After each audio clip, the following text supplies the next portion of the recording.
فرق کا مطلب جدا کرنا, اور فارق جدا کرنے والا. بعض چیزیں مکس ہوتی ہیں. دیکھیں جدا کرنے کے دو طریقے ہوتے ہیں, ایک چیز کالی پڑی ہوئی ہے اور ایک سفید پڑی ہوئی ہے. بلکہ آج ختم قرآن ہے تو لڈو کی مثال دیتا ہوں میں. مٹھائی لگائی ہے, ایک صاحب بہت پیچھے پڑے ہوئے تھے, مٹھائی کھلائیں گے, ہم نے کہا نہیں, مٹھائی پر کیا ہے, تو چھچوری حرکت ہے نا ختم قرآن پہ مٹھائی کھانا, اور جو بھی چھچوری حرکت ہے وہ ناجائز بھی ہونی چاہیے. لوگ مجھ سے پوچھتے ہیں کہ آپ مٹھائی پہ کیوں پابندی لگاتے ہو, اس کے ناجائز ہونے کی دلیل کیا ہے. تو جو کام چھچورا ہو, چھچورا پن جھلک رہا ہو, وہ خود بخود ناجائز بھی ہوگا. کیا خیال؟ تو چھچورا پن جو ہے نا, ختم قرآن ہے, ایک اللہ کی رحمت ہے, مٹھائی کھا رہے ہیں بیٹھ کے, دعا مانگو بھائی, اس میں اللہ کی برکت مانگو, اور کھانا بھی ہے تو مٹھائی کم از کم نہ کھاؤ, کیونکہ مٹھائی جو ہے نا وہ مہنگی پڑتی ہے کھانے میں. جب ایک دفعہ مٹھائی کھاؤ گے مسجد کا ماحول خراب ہوگا. اعتکاف میں کتنے لوگ بیٹھے ہوئے ہیں, مٹھائی کھا کے وہ بیٹھ نہیں سکیں گے, پھر چلتے رہیں گے ہر وقت, اور باقی آپ خود سمجھدار ہیں. تو لیکن مثال دی جا سکتی ہے مٹھائی کی. اب گلاب جامن رکھا ہوا ہے اور رسگلہ رکھا ہوا ہے, اور سب مکس ہیں. کوئی آپ سے کہتا ہے کہ اس میں گلاب جامن اور رسگلے میں فرق کر دو, گلاب جامن الگ کر دو اور رسگلہ الگ کر دو. کیونکہ کوئی دیہاتی آیا ہے, اس کو ڈاکٹر نے رسگلہ کھانے کی تو اجازت دی ہے, گلاب جامن پر پابندی لگائی ہے. اب اس بیچارے کو نہیں پتا کہ ان میں گلاب جامن کون سا ہے اور رسگلہ کون سا ہے, تو وہ آپ سے کہہ رہا ہے کہ فرق کر دیں تاکہ میں جو کھانے کی چیز ہے میرے لیے وہ کھا لوں, اور جو پرہیز کی چیز ہے وہ. تو اس کا طریقہ کیا ہے, آپ کو پتا ہے کہ بھئی جو ذرا بلیک کلر کے ہیں وہ کیا ہیں, گلاب جامن. اٹھا کے آپ نے یوں کر دی, جو وائٹ وائٹ ہیں وہ آپ نے دوسری طرف کر دیا. اسی طرح جن کا سائز ذرا بڑا ہے, لمبے ہیں, وہ کیا ہیں, رسگلے. اور جو گول ہیں, بولنا پڑے گا آپ لوگوں کو, جو گول ہیں وہ کیا ہیں, گلاب جامن. تو سائز سے بھی فرق پتہ چل رہا ہے اور کلر سے بھی. یہاں جو فرق کرے گا نا جو بیٹھ کر, اس کو ہم کہیں گے فارق. کیا کہیں گے, فارق, فرق کرنے والا. یہ ادھر کر دیا اور یہ ادھر کر دیا. لیکن مسئلہ یہ ہوا کہ ایک مٹھائی کی دکان تھی, اس نے کہا کوئی یونیک قسم کے جو ہے نا پروڈکٹ مارکیٹ میں لاؤ. ہوتا ہے نا, نئی نئی چیزوں کا شوق ہوتا ہے. تو انہوں نے کیا کیا کہ رسگلے بنائے گول اور رنگ کر دیا اس پہ کالا, اور انہوں نے کہا ہم گلاب جامن سفید رکھیں گے اور سائز تھوڑا سا ان کا بڑا کر دیں گے. یا انہوں نے کہا کہ رسگلہ اور گلاب جامن دونوں کا سائز بھی ایک جیسا ہوگا, کلر بھی ایک جیسا ہوگا, ذائقے سے پتا چلے گا کہ یہ کیا ہے, رسگلہ کیا ہے اور گلاب جامن کیا ہے. آپ بھی کہہ رہے ہوں گے یار ختم قرآن پہ چلو مٹھائی نہیں کھلائی, مثال تو اتنی اچھی دے دی نا, آدھا منہ تو پانی سے بھر گیا ہوگا. تو اب مسئلہ ہو گیا خطرناک. اب آپ کیا کرو گے یار, پابندی ہے گلاب جامن پہ, رسگلہ کا حکم ہے, اب چکھنے کی اجازت نہیں ہے کیونکہ جھوٹا کر دیا تو وہ کھائے گا نہیں. اب ایک ایک کو یوں یوں کر کے اٹھا کے دیکھو گے, یوں یوں دبا دبا کے چیک کرو گے. اب کام ہو گیا مشکل. یا اور ایک آسان مثال دیتا ہوں کہ کچھ چاول تھے وہ مکس ہو گئے چنے کی دال میں. اب ان کو فرق کرنا مشکل ہے, تھوڑا سا مشکل ہے, لیکن پھر بھی ہو جائے گا کیونکہ پتہ چلے گا یہ چاول ہے اور یہ کیا ہے, یہ چنے کی دال ہے. گھنٹہ لگے گا, 2 گھنٹہ لگے گا, ٹائم زیادہ لگے گا, مگر مشکل تو ہوگی مگر کام ہو جائے گا. لیکن ادھر مسئلہ یہ ہے کہ باسمتی چاول مکس ہو گئے ٹوٹا چاول میں, بلکہ باسمتی میں 100 روپے والے چاول مکس ہو گئے 200 روپے والے چاول میں. اب آپ کے لیے اچھی خاصی ٹینشن کا کام ہے, اور کھانا بھی ضروری ہے, یا آپ کو تنخواہ سے چیز کی مل رہی ہے الگ کرو, کتنی ٹینشن ہے. آپ نے کیا کیا, اول تو آپ سے غلطیاں بہت ہوں گی اس میں, کئی دانے 200 والے چلے جائیں گے 100 والے میں, اور کئی 100 والے چلے جائیں گے 200. کتنی بھی محنت کر لو گڑبڑ بہرحال ہوگی. ایسے موقع پہ کوئی بہت بڑا سائنسدان آئے یا کوئی چاولوں کا کوئی بہت بڑا ماہر ہو جو فوراً پتہ چلا لیتا ہو اور وہ ایک ایک دانہ باسمتی کا 200 والے کا 100 والے سے الگ کر کے رکھ دے, بالکل ایسے کلیئر کر دے کہ آپ کو چیلنج کر کے دے کہ میں حلفیہ بیان دیتا ہوں کہ ایک دانہ ادھر کا ادھر نہیں ہے اور ادھر کا ادھر نہیں ہے, اگر یہ نکلا ایک دانہ بھی دائیں بائیں ہو گیا تو جو سزا چور کی وہ میری. تو ایسے شخص کو فارق نہیں کہیں گے, فرقان کہیں گے, دودھ کا دودھ پانی کا پانی کرنے والا, ایسے کلیئر کرنے والا کہ اس نے آپ کے لیے کوئی دوسرا آپشن چھوڑا ہی نہیں ہے. اس نے اتنا بڑا چیلنج کر دیا آپ کو, آپ کہو گے یار اب تو دوسری بات ہو ہی نہیں سکتی. وہ کہ یار ثابت کر کے دکھا دو, تم جو سزا دینا چاہو گے میں اس سزا کو قبول کروں گا.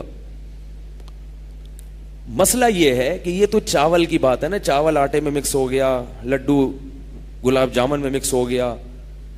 اسی طرح دنیا میں سیدھا راستہ غلط راستے کے ساتھ مکس ہوا ہے,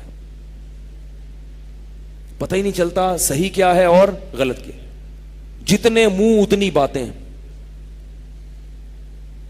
اتنے عقائد ہیں پوری دنیا کے انسانوں کو, اگر آپ ان پہ ریسرچ کریں نا پوری دنیا کے انسانوں پر, تو اتنے عقائد ہیں دنیا میں, اتنے نظریات ہیں, چھوٹی سے چھوٹی بات بڑی سے بڑی بات, ہر چیز میں اختلاف ہے. بلوغت کی عمر میں اختلاف ہے, امریکہ میں بلوغت کی عمر اور ہے, برطانیہ میں بلوغت کی عمر اور ہے, پاکستان میں الگ ہے, ہر ملک کا اپنا ہے. بلوغت میں سمجھدار کب ہوتا ہے؟ پاکستان کہتا ہے 18 سال میں سمجھدار ہوتا ہے بچہ, غالباً امریکہ میں ہے کہ 16 سال میں لائسنس مل جاتا ہے, نہیں بھی ہوگا تو کسی دوسرے ملک میں یہ ہوگا. ایک ایک چیز میں انسان کا کیا ہے؟ اختلاف ہے. اللہ ہے یا نہیں, اس میں کیا ہے؟ سارے انسانوں کی ایک رائے ہے. بھائی میں ٹی وی میں نہیں آ رہا, آپ کو بولنا پڑے گا, بتاؤ اس کائنات کو کوئی بنانے والا ہے یا خود سے بنی ہے؟ اس میں سب کا اتفاق ہے, بولو نا بھائی. اختلاف ہے بھائی. ایتھیسٹ کیا کہتے ہیں؟ خود بخود بنی ہے.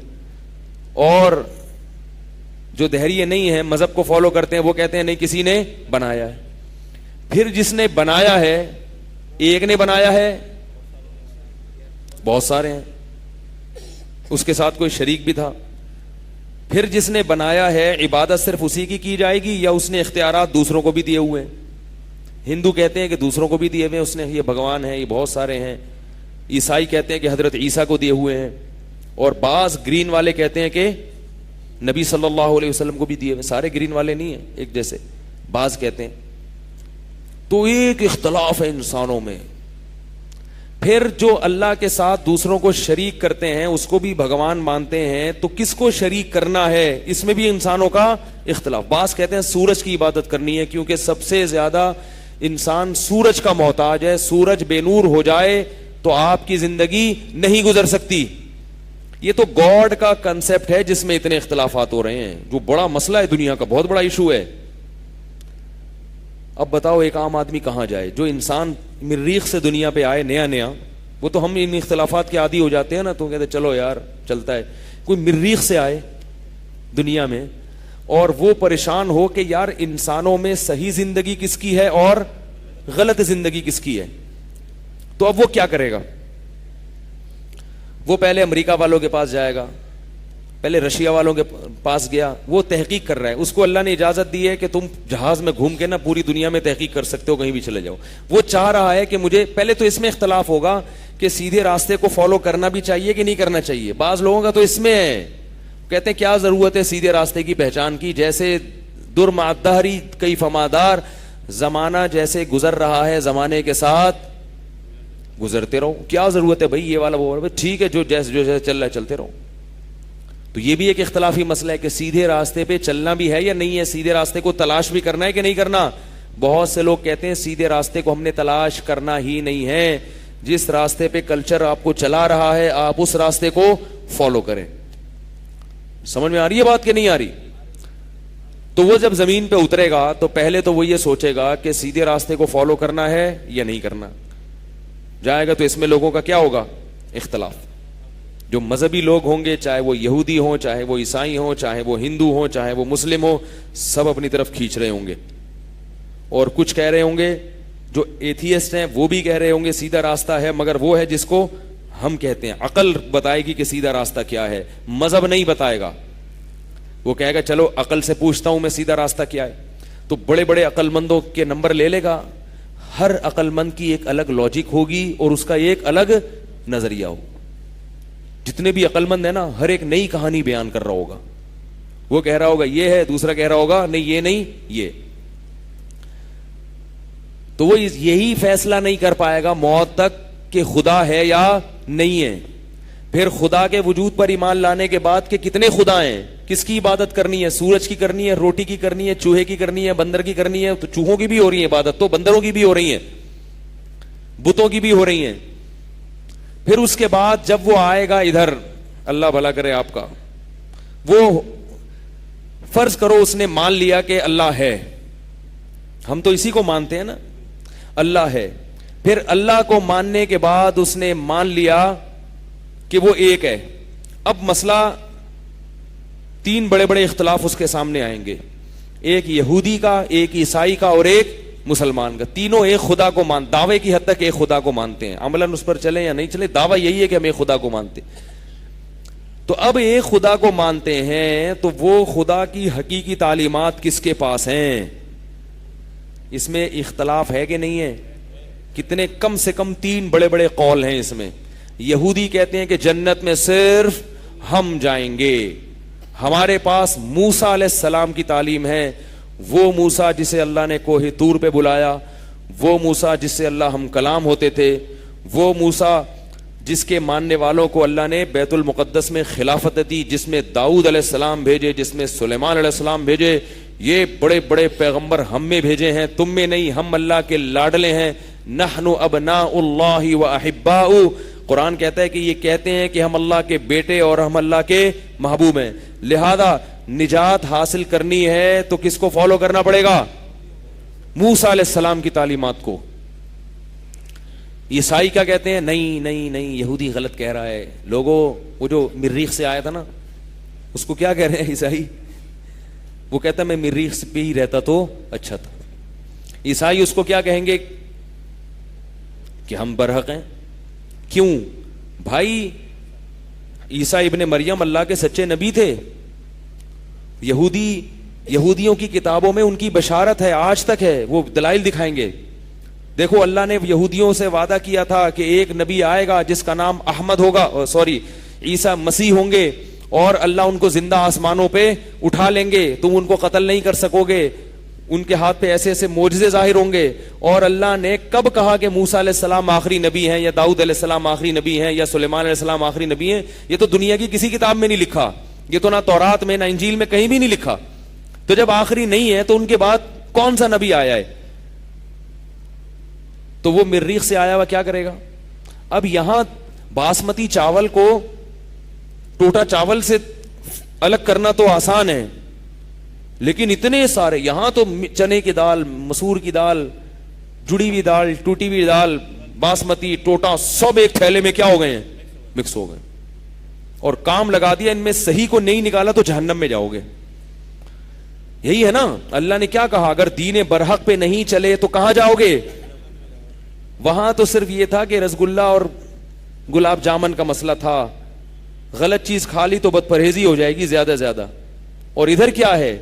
جو صحیح اور غلط میں اگر فرق نہیں کیا اور موت تک تمہیں اس نتیجے پر نہیں پہنچے کہ صحیح کیا اور غلط کیا, تو جہنم کی آگ تمہارا انتظار کر رہی ہے. فاتقوا النار, اس آگ سے ڈرو جو اللہ نے گمراہ لوگوں کے لیے تیار کر کے رکھی ہے, وہ آگ ہے جہنم کی. تو اب آپ مجھے بتاؤ کہ وہ مریخ سے آیا ہوا بیچارہ کیا کرے گا؟ ادھر مسلمان مل گئے, کوئی مولوی صاحب ملے, انہوں نے کہا کہ صحیح کیا ہے؟ ابے یہ تو جہنمی ہے, عیسائی, یہودی. صحیح مذہب کیا ہے؟ اسلام ہے, محمد صلی اللہ علیہ وسلم. ہم فرض کر لیتے ہیں کہ وہ مسلمانوں سے متاثر ہو کر مسلمانوں کے پاس آ گیا کہ چلو میں تمہارے دین کو فالو کرتا ہوں. یہ ساری چیزیں فرضی ہیں. مسلمانوں کے پاس آ کے بھی وہ اس کا مسئلہ حل نہیں ہوگا. سب سے پہلے 3 قسم کی چیزیں آئیں گی اس کے سامنے, گرین, وائٹ اور ٹانگیں چوڑی کرنے والے. گرین چینل, وائٹ چینل اور, بولو نا بھائی, یہ تو بڑے بڑے ہیں 3. اس کے آگے پھر نیچے بھی ہیں شاخیں بہت ساری, ٹینڈ کرانے والے, سر پہ بال رکھنے والے, ٹھیک ہے نا. پھر ایڈوانس مفتی, ذرا زمانے کے حساب سے اپنے آپ کو اپ گریڈ رکھنے والے. تو عجیب عجیب چیزیں اس کو ملیں گی, اور ہر ایک کہہ رہا ہوگا صحیح 73 فرقے نبی نے فرمایا تھا ہوں گے, جس میں ایک جنتی, میں صرف جنتی, باقی سارے کیا ہے 72 کے 72 جہنمی. پریشان ہوگا. پھر وہ یوٹیوب پہ جائے گا, بولے گا یار آج تک گوگل نے کبھی مایوس نہیں کیا. گوگل صرف ایک جگہ پہ آ کے فیل ہوا ہے. ایک دفعہ کسی پاگل نے غلطی سے لکھ دیا گوگل پہ بیوی کو قابو کرنے کا طریقہ, کمپیوٹر ہینگ ہو گیا, نیٹ جو ہے نا بند ہو گیا, ہکا بکا ہو گیا. بھائی تو کیا پوچھ رہا ہے یار, ہینگ ہو گیا بھائی وہ تو.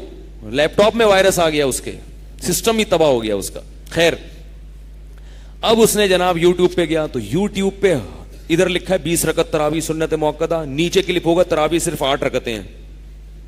نیچے غامدی صاحب کا بیان ہوگا تراویح ہے ہی نہیں اسلام میں, تراویح اسلام میں ہے ہی نہیں, یہ تو مولویوں نے بنائی بھی ہے. تراویح کا لفظ دکھا دو بخاری میں, تراویح نہیں ہے. یہ 8 اور 20 کے جھگڑے تو بہت بات کے ہیں. تو کہاں جائے گا بیچارہ, سوچو نا یار, ہے بھائی.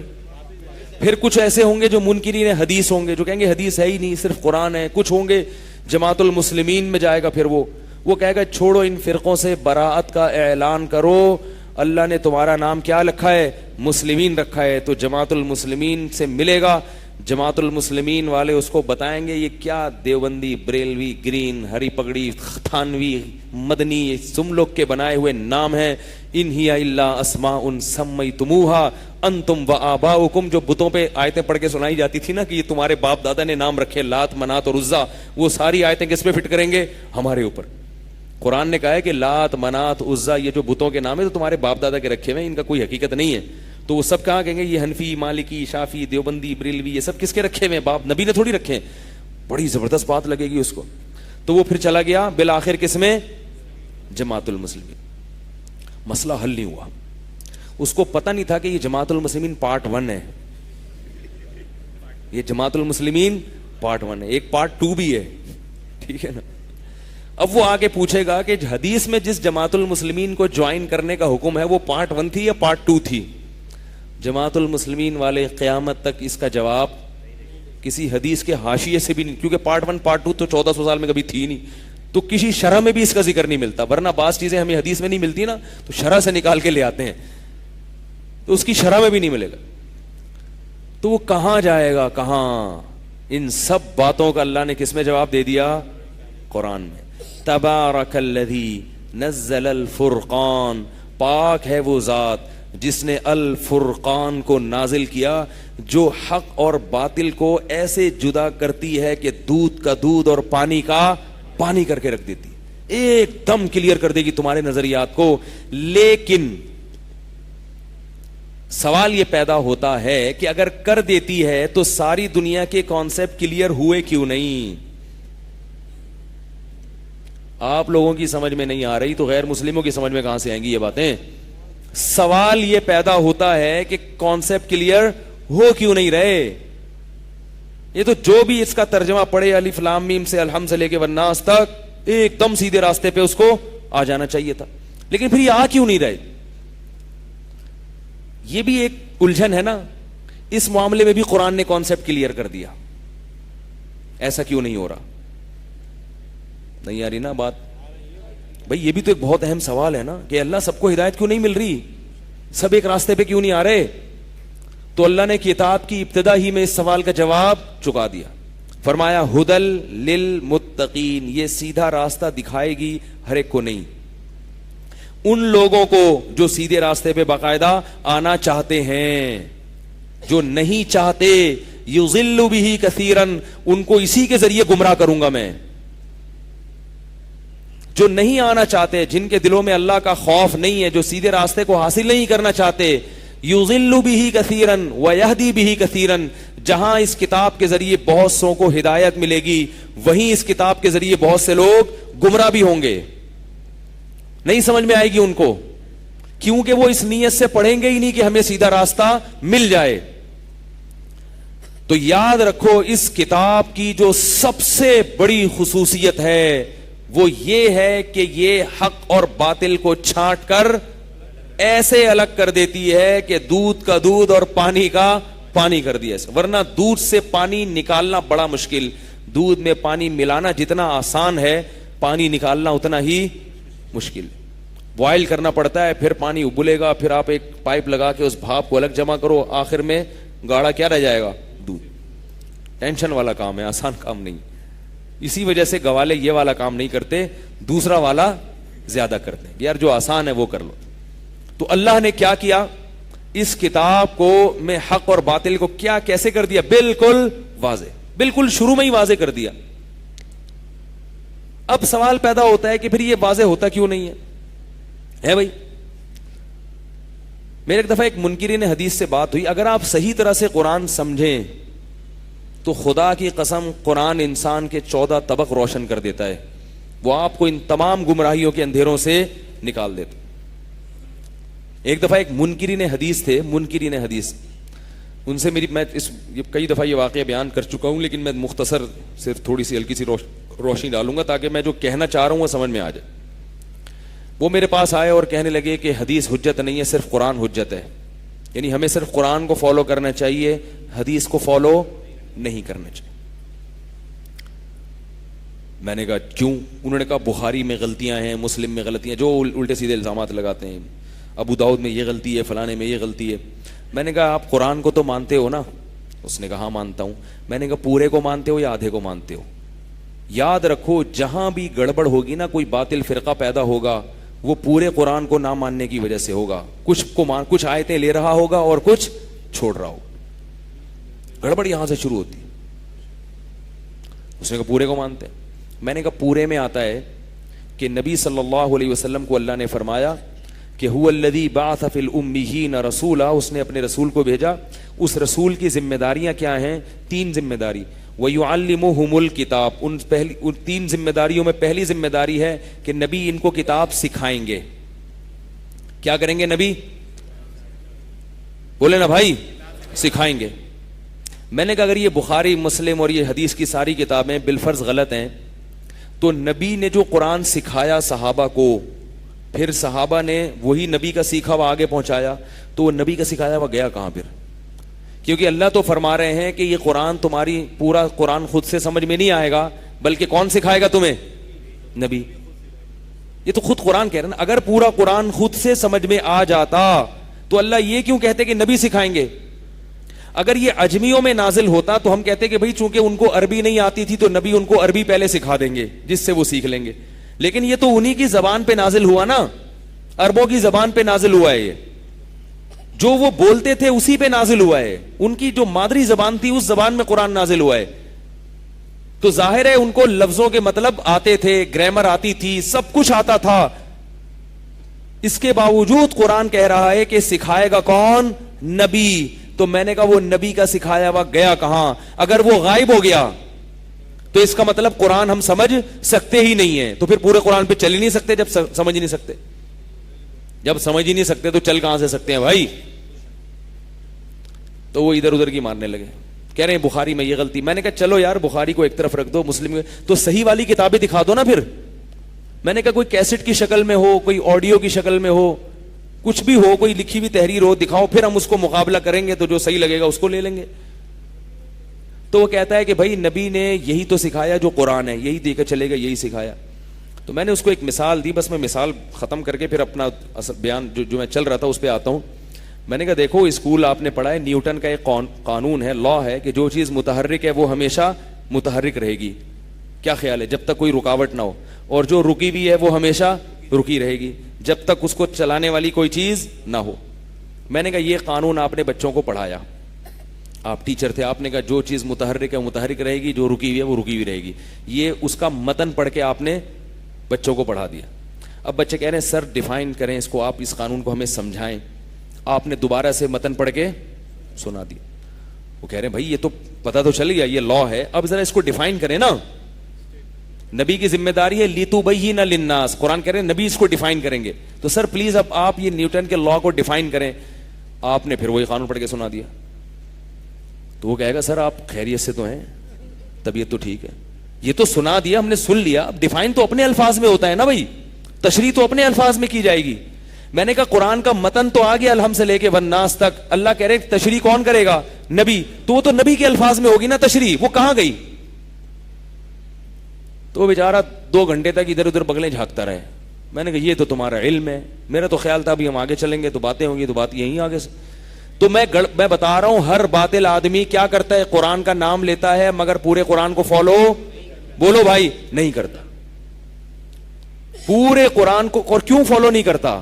وجہ اس کی کیا ہے؟ شروع میں اللہ نے بتا دیا کہ اس میں ہدایت صرف متقین کے لیے جو پرہیزگار بننا چاہتے ہیں. یہ لوگ چاہتے ہی نہیں ہیں, یہ امت کو توڑنا چاہتے ہیں, فرقوں میں بانٹنا چاہتے ہیں, نام اتحاد کا لیتے ہیں, کام امت کو توڑنے کا کرتے ہیں. 2-3 مثالیں دے کے بس میں جلدی سے اس موضوع کو سمیٹتا ہوں. میں نے کہا اسی طرح بعض لوگ کہتے ہیں ہم فقہا کو نہیں مانتے, بعض کیا کہتے ہیں ہم فقہا کو نہیں مانتے, ہم صرف قرآن اور حدیث کو مانتے ہیں. وہ حدیث کو بھی ساتھ میں لگا دیتے ہیں مگر ہم فقہا کو, بولو بھائی, نہیں مانتے. ان کے لیے وہ اس کا مطلب وہ قرآن کو مانتے ہیں مگر آدھا, وہ قرآن کو مانتے ہیں مگر آدھا. کیونکہ قرآن مجید میں اللہ نے, چھوٹا سا مناظرہ سنا دوں اپنا, چھوٹا سا, زیادہ نہیں. ایک دفعہ ایک صاحب میرے پاس آئے, وہ اصل میں واقعہ سنانے سے فائدہ یہ ہوتا ہے کہ واقعے کے ضمن میں بات بالکل اچھی طرح دماغ میں اتر جاتی ہے. ایک دن ایک صاحب آئے, وہ بھی وہی تھے پارٹ 1 والے تھے, وہ پارٹ 1 تھے نا جماعت المسلمین, پارٹ 1 پارٹ 2, تو میرے خیال ہے پارٹ 1 کے تھے, پتہ نہیں پارٹ 2 کے تھے. تو وہ مجھے کہنے لگے کہ تم لوگ جو فقہا کو مانتے ہو, فلاں نے ابو حنیفہ نے یہ کہا, تو امام شافعی نے یہ کہا, تو فلاں فقہا نے یہ کہا, یہ کیا ہوتا ہے؟ قرآن کہہ رہا ہے اتبعوا ما انزل الیکم من ربکم, اللہ نے تم پر جو قرآن نازل کیا صرف اور صرف اس کے پیچھے چلو, صرف اس کے پیچھے چلو. ولا تتبعوا من دونہ اولیاء, اور اس کے کو چھوڑ کر کسی اور کو فالو مت کرو. تو جب خاموش ہوئے, میں نے کہا قرآن میں جو اللہ نے کہا کہ اس کتاب کے پیچھے چلو جو نازل ہوئی ہے, تو پوری کتاب مراد ہے یا آدھی مراد ہے؟ پوری کے پیچھے چلیں یا آدھی؟ میں سمجھ گیا کہ وہ کیا ہو گئے ہیں, پریشان. کہنے یار یہ تو مسئلہ خراب ہو گیا, پتہ نہیں کون سی آیت پیش کریں گے مولوی صاحب. میں نے کہا پورے کے پیچھے چلو یا آدھے کے؟ اس نے کہا پورے کے. میں نے کہا پورے میں یہ بھی تو ہے وَاتَّبِعْ سَبِيلَ مَنْ أَنَابَ إِلَيَّ, اس شخص کے پیچھے چلو جو میرے راستے پر چل رہا ہے بھائی. تو اب 2 قسم کی آیتیں ہیں, ایک آیت میں ہے کہ ڈائریکٹ قرآن پہ چلو, اور ایک میں ہے اس کے پیچھے چلو جو ڈائریکٹ قرآن پہ چل رہا ہے. یعنی گویا ڈائریکٹ نہیں چلو بلکہ اس کے پیچھے چلو جو قرآن پہ چل رہا ہے. اب میں نے یہ کہا یہ ایک ہی 2 مختلف قسم کے حکم ایک ہی آدمی کو نہیں دیے جا سکتے کہ ڈائریکٹ بھی چلو اور کسی کو واسطہ بنا کے بھی چلو. یہ تو ایسا ہی ہو گیا, آپ سوراب گوٹ پہ کھڑے ہیں, آپ کو حیدرآباد کا راستہ معلوم نہیں, آپ کے پاس کار ہے, آپ حیدرآباد جانا چاہتے ہیں, آپ کسی سے پوچھ رہے ہیں میری منزل حیدرآباد ہے تو میں کیا کروں؟ ایک طریقہ تو یہ کہ آپ کو ڈائریکٹ حیدرآباد کا راستہ بتا دیا جائے, بھائی یہاں سے یوں جاؤ, ڈائریکٹ جاؤ, نوری آباد آئے گا, پھر یوں آئے گا, یہ نقشہ ہے, گوگل میپ ہے, سمجھ سکتے ہو تو ٹھیک ہے, آپ نے پورا گوگل میپ سمجھا, آپ جا رہے ہیں. اور ایک طریقہ یہ کہ یار آپ گاؤں کے دیہاتی ہو, آپ کو گوگل میپ کا نہیں پتا, ٹھیک ہے نا, آپ کو کچھ بھی نہیں پتا گوگل میپ کے نوری آباد کدھر ہے, تو پھر آسان یہ ہے کہ بھائی اس کو آتا ہے, یہ جو ٹرک جا رہا ہے نا حیدرآباد, اس کے پیچھے پیچھے چلو, یہ وہیں جا رہا ہے. اعتماد دلا دیا کہ یہ کہاں جا رہا ہے, یہ ادھر ہی جا رہا ہے, لہذا اس کے پیچھے پیچھے چلو. اب آپ جب اس کے پیچھے پیچھے جا رہے ہیں تو وہ آپ کو بلا کے کہتا ہے نہیں ڈائریکٹ جاؤ, کہتا ہے ڈائریکٹ جاؤں, اچھا میں ڈائریکٹ, نہیں ڈائریکٹ نہیں جاؤ, اس کے پیچھے چلو. تو کہتا ہے بھائی یا تو ڈائریکٹ جاؤں گا یا پیچھے چلوں گا. آپ کہتے نہیں دونوں حکم کو ایک ہی وقت میں فالو کرو, ڈائریکٹ بھی جاؤ اور اس کو فالو بھی کرو. وہ کہے گا یہ کیا درد سر ہے بھائی. تو یہ 2 متضاد حکم ہیں کہ قرآن کو ڈائریکٹ بھی فالو کرو اور کسی کے پیچھے بھی چلو. تو ایک ہی آدمی کو ایسا خطاب نہیں ہو سکتا. تو میں نے کہا کہ یہ الگ الگ کیٹیگری کے لوگ ہیں نا, ان کو خطاب ہے. جس کو پورا قرآن آتا ہے وہ ڈائریکٹ قرآن پہ چلے گا. اور جس کو پورا نہیں آتا, جیسے کہ آپ کو نہیں آتا, ان سے میں نے کہا یہ والی آیت نہیں آتی تھی آپ کو, وہ والی آتی تھی نا. جب آپ لوگ کی نہیں آ رہا تو پارٹ 1 کی سمجھ میں کہاں سے آئے گا. تو میں نے کہا کہ جس کو پورا قرآن آتا ہے تو وہ ڈائریکٹ چلے گا, جس کو پورا نہیں آتا تو وہ اس کے پیچھے چلے گا جس کو پورا آتا ہے. آتا نہ ہو اور دعویٰ یہ کرنا کہ مجھے پورا آتا ہے اور لوگوں کو اپنے پیچھے چلا دینا, اس سے کیا پیدا ہوگی؟ گمراہی. تو آپ پورا قرآن لوگوں کو نہیں بتا رہے, آدھا آدھا بتا رہے ہیں, آدھا آدھا بتا رہے ہیں. پھر ہوا کیا, وہ ایک الگ کہانی ہے. تو میں یہ عرض کر رہا ہوں کہ مسئلہ گڑبڑ کہاں سے ہوتا ہے, ہم پورے قرآن کو فالو نہیں کرتے. تو پورے قرآن میں اللہ نے علماء کی اتباع کا بھی حکم دیا ہے. تو یہ جو منکرین حدیث ہیں یا وہ لوگ جو فقہا کی اتباع میں عار محسوس کرتے ہیں اور وہ کہتے ہیں ہم صرف قرآن و سنت کو مانتے ہیں, تو نہیں مانتے قرآن و سنت کو. اگر ہم پوری حدیثوں کو مانیں گے تو حدیثوں کا مطلب بھی آپ سمجھ لیں. رسول اللہ صلی اللہ علیہ وسلم کی صحیح حدیث ہے, آپ نے فرمایا بلغوا عنی ولو آیا, جو بھی مجھ سے سنو آگے پہنچا دو. اور فرمایا رب حامل فقہ غیر فقیہ, بہت سے لوگ علم کی بات جانتے ہیں مگر سمجھتے نہیں ہیں. تو تم ایسے تک پہنچا دو گے جو تمہارے پہنچانے سے جان لے گا اور اس کا مطلب سمجھ بھی لے گا. تو پتا چلا کہ حدیثوں میں ہر حدیث کا مطلب ہر ایک کی سمجھ میں نہیں آتا. کچھ لوگ سمجھ لیتے ہیں اور کچھ نہیں سمجھتے. تو جو نہیں سمجھتے وہ ان کو فالو کریں گے جو سمجھتے ہیں. تو اس لیے اپنے آپ کو یہ کہنا کہ میں, جیسے آج کل ایسے پروفیسر پیدا ہو رہے ہیں کہ ہم کسی کو نہیں مانتے, ان کو فقہا کے حوالے دو, علماء کے حوالے دو, نہیں مانتے, ہم نہیں مانتے. ایک دفعہ کیا ہوا, ایک صاحب نے مجھے کہا کہ ایک پروفیسر ہیں, ان کا ایک مسئلہ بیان کیا کہ وہ کہتے ہیں میں صرف قرآن کو مانتا ہوں اور حدیث کو مانتا ہوں, باقی کسی کو نہیں مانتا. اور اس بیس پہ انہوں نے رجم کا انکار کر دیا. رجم جو ہے نا, شادی شدہ مرد کو زنا جو کرے اس کو شریعت نے کیا حکم دیا ہے, پتھروں سے مار کے ہلاک کرو. تو انہوں نے کہا میں قرآن کو مانتا ہوں اور صحیح حدیث کو مانتا ہوں.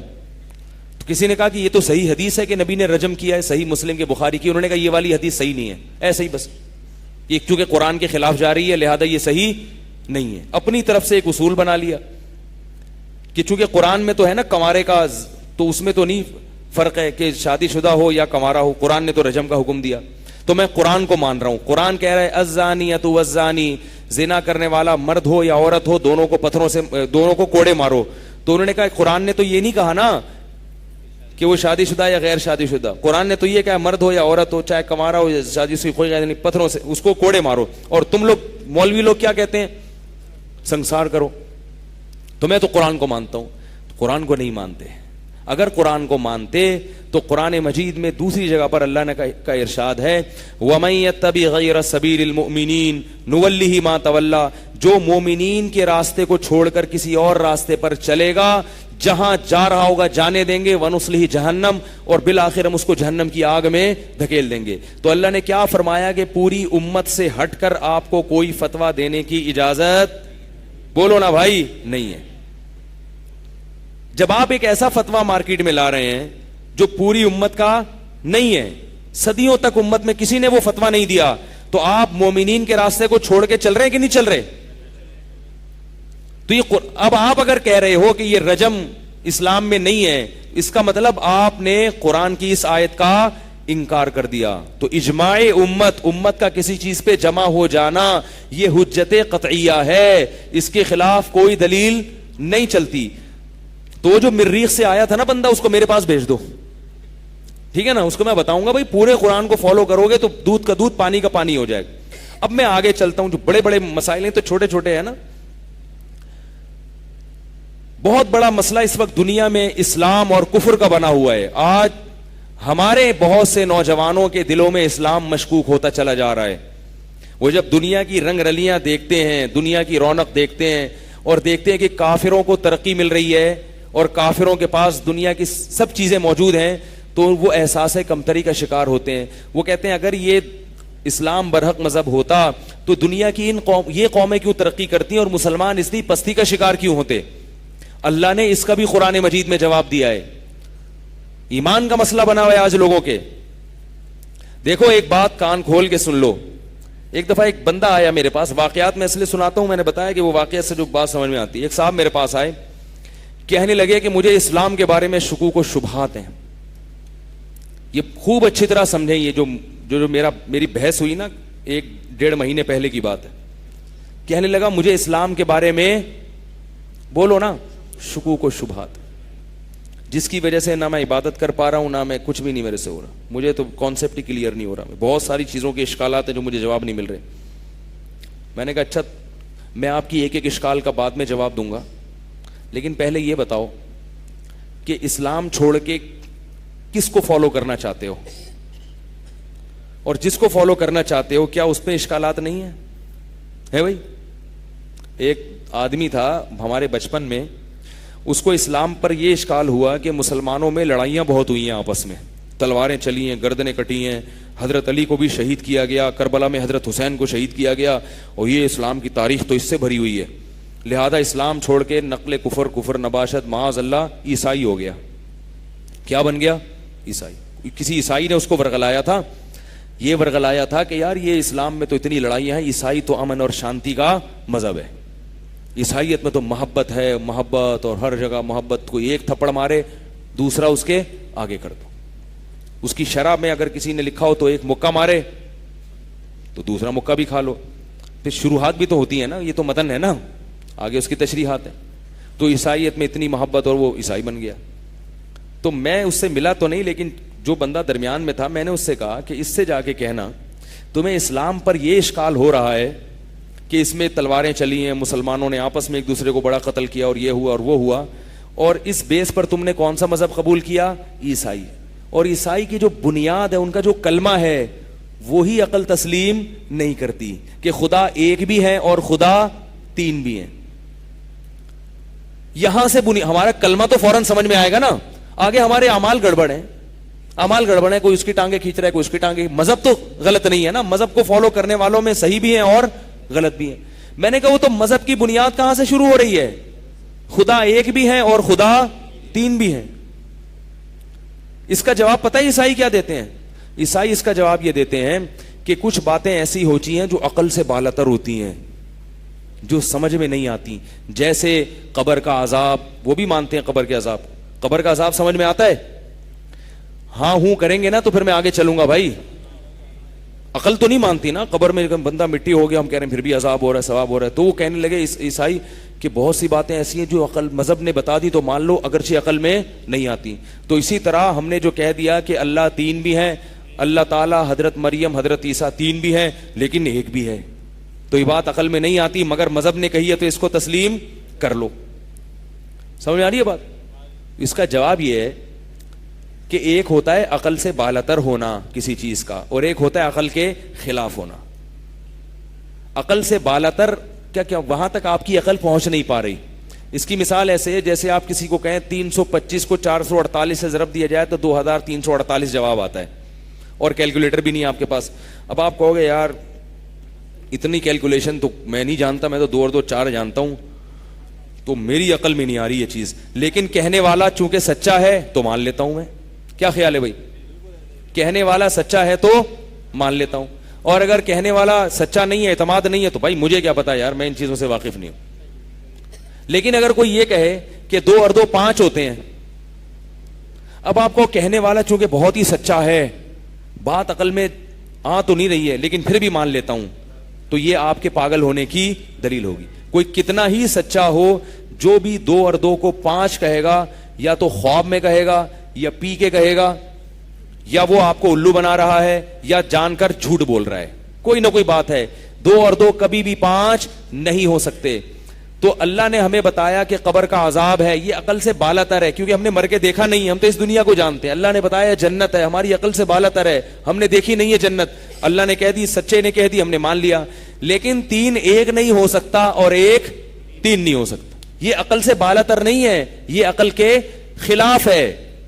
دن کو رات کہنا, رات کو دن کہنا, یہ عقل سے بالاتر نہیں ہے, یہ عقل کے خلاف ہے. تو جو اسلام کے علاوہ دنیا میں دیگر مذاہب ہیں, اگر آپ ان کی تحقیق کرو تو وہ عقل سے بالاتر باتیں نہیں کرتے, بلکہ وہ عقل کے خلاف باتیں کرتے ہیں. الحم سے لے کے والناس تک قرآن میں اور محمد صلی اللہ علیہ وسلم کی حدیثوں میں کوئی ایک بات بھی عقل کے خلاف آج تک کوئی ثابت نہیں کر سکا ہے. کوئی ایک دعویٰ ایسا کیا ہو مذہب نے جو عقل کے خلاف جا رہا ہو, جس کو انسان کہتا ہو یہ تو ہو ہی نہیں سکتا. نام ایسا ہو نہیں سکتا, کوئی ایسا دعویٰ کیا نہیں ہے. ایک دفعہ کسی نے اعتراض کیا تھا کہ قرآن میں آتا ہے للشمس ينبغي لها ان تدرك القمر ولا الليل سابق النهار كل في فلك يسبحون. فرمایا کہ سورج اور چاند آپس میں ٹکراتے نہیں ہیں اور نہ دن رات سے پہلے آتی ہے, اور ہر ایک دائرے میں تیر رہا ہے. ہر ایک دائرے میں چاند بھی اور سورج بھی تیر رہا ہے. سائنسدانوں نے ایک زمانے میں ریسرچ کی تو بتایا کہ زمین گھوم رہی ہے, سورج نہیں گھوم رہا. تو اس آیت پر اعتراض ہوا کہ ہم نے خوردبینوں سے دوربینوں سے مشاہدے کر کے دیکھ لیے, پتا چلا کہ سورج نہیں گھوم رہا, گھومتی کون ہے؟ زمین. ایک حد وقت تک یہ نظریہ چلا ہے, اس کے بعد پھر اعتراف کیا کہ نہیں سورج بھی چل رہا ہے, سورج بھی زمین کو لے کے کیا کر رہا ہے؟ چل رہا ہے. تو ایک آیت بھی قرآن مجید کی ایسی نہیں ہے جو عقل کے خلاف جا رہی ہو. تو جتنے لوگ جن کو اسلام پر شکوک و شبہات ہوتے ہیں, ان سے پوچھو کہ پھر تمہیں پھر کرنا کیا ہے تم نے, تو جس مذہب کو فالو کر رہے ہوتے ہیں نا اس پر اس سے زیادہ اشکالات ہو رہے ہوتے ہیں. ایک دفعہ ایک رافضی آیا میرے پاس, ایک بندہ آیا رافضی کے پاس, شیعہ کے پاس سے آیا, مجھے کہنے لگا کہ شیعہ لوگوں نے اعتراض کیا کہ حضرت فاطمہ کو وہ نہیں ملا تھا, وہ باب فتق میں سے وراثت نہیں ملی تھی, اور وہ معاذ اللہ نقل کفر صحابہ کھا گئے تھے, اور اس طرح کے 2-4 جو ان کے مسائل ہیں جو یہ اکثر بتاتے ہیں وہ تھے.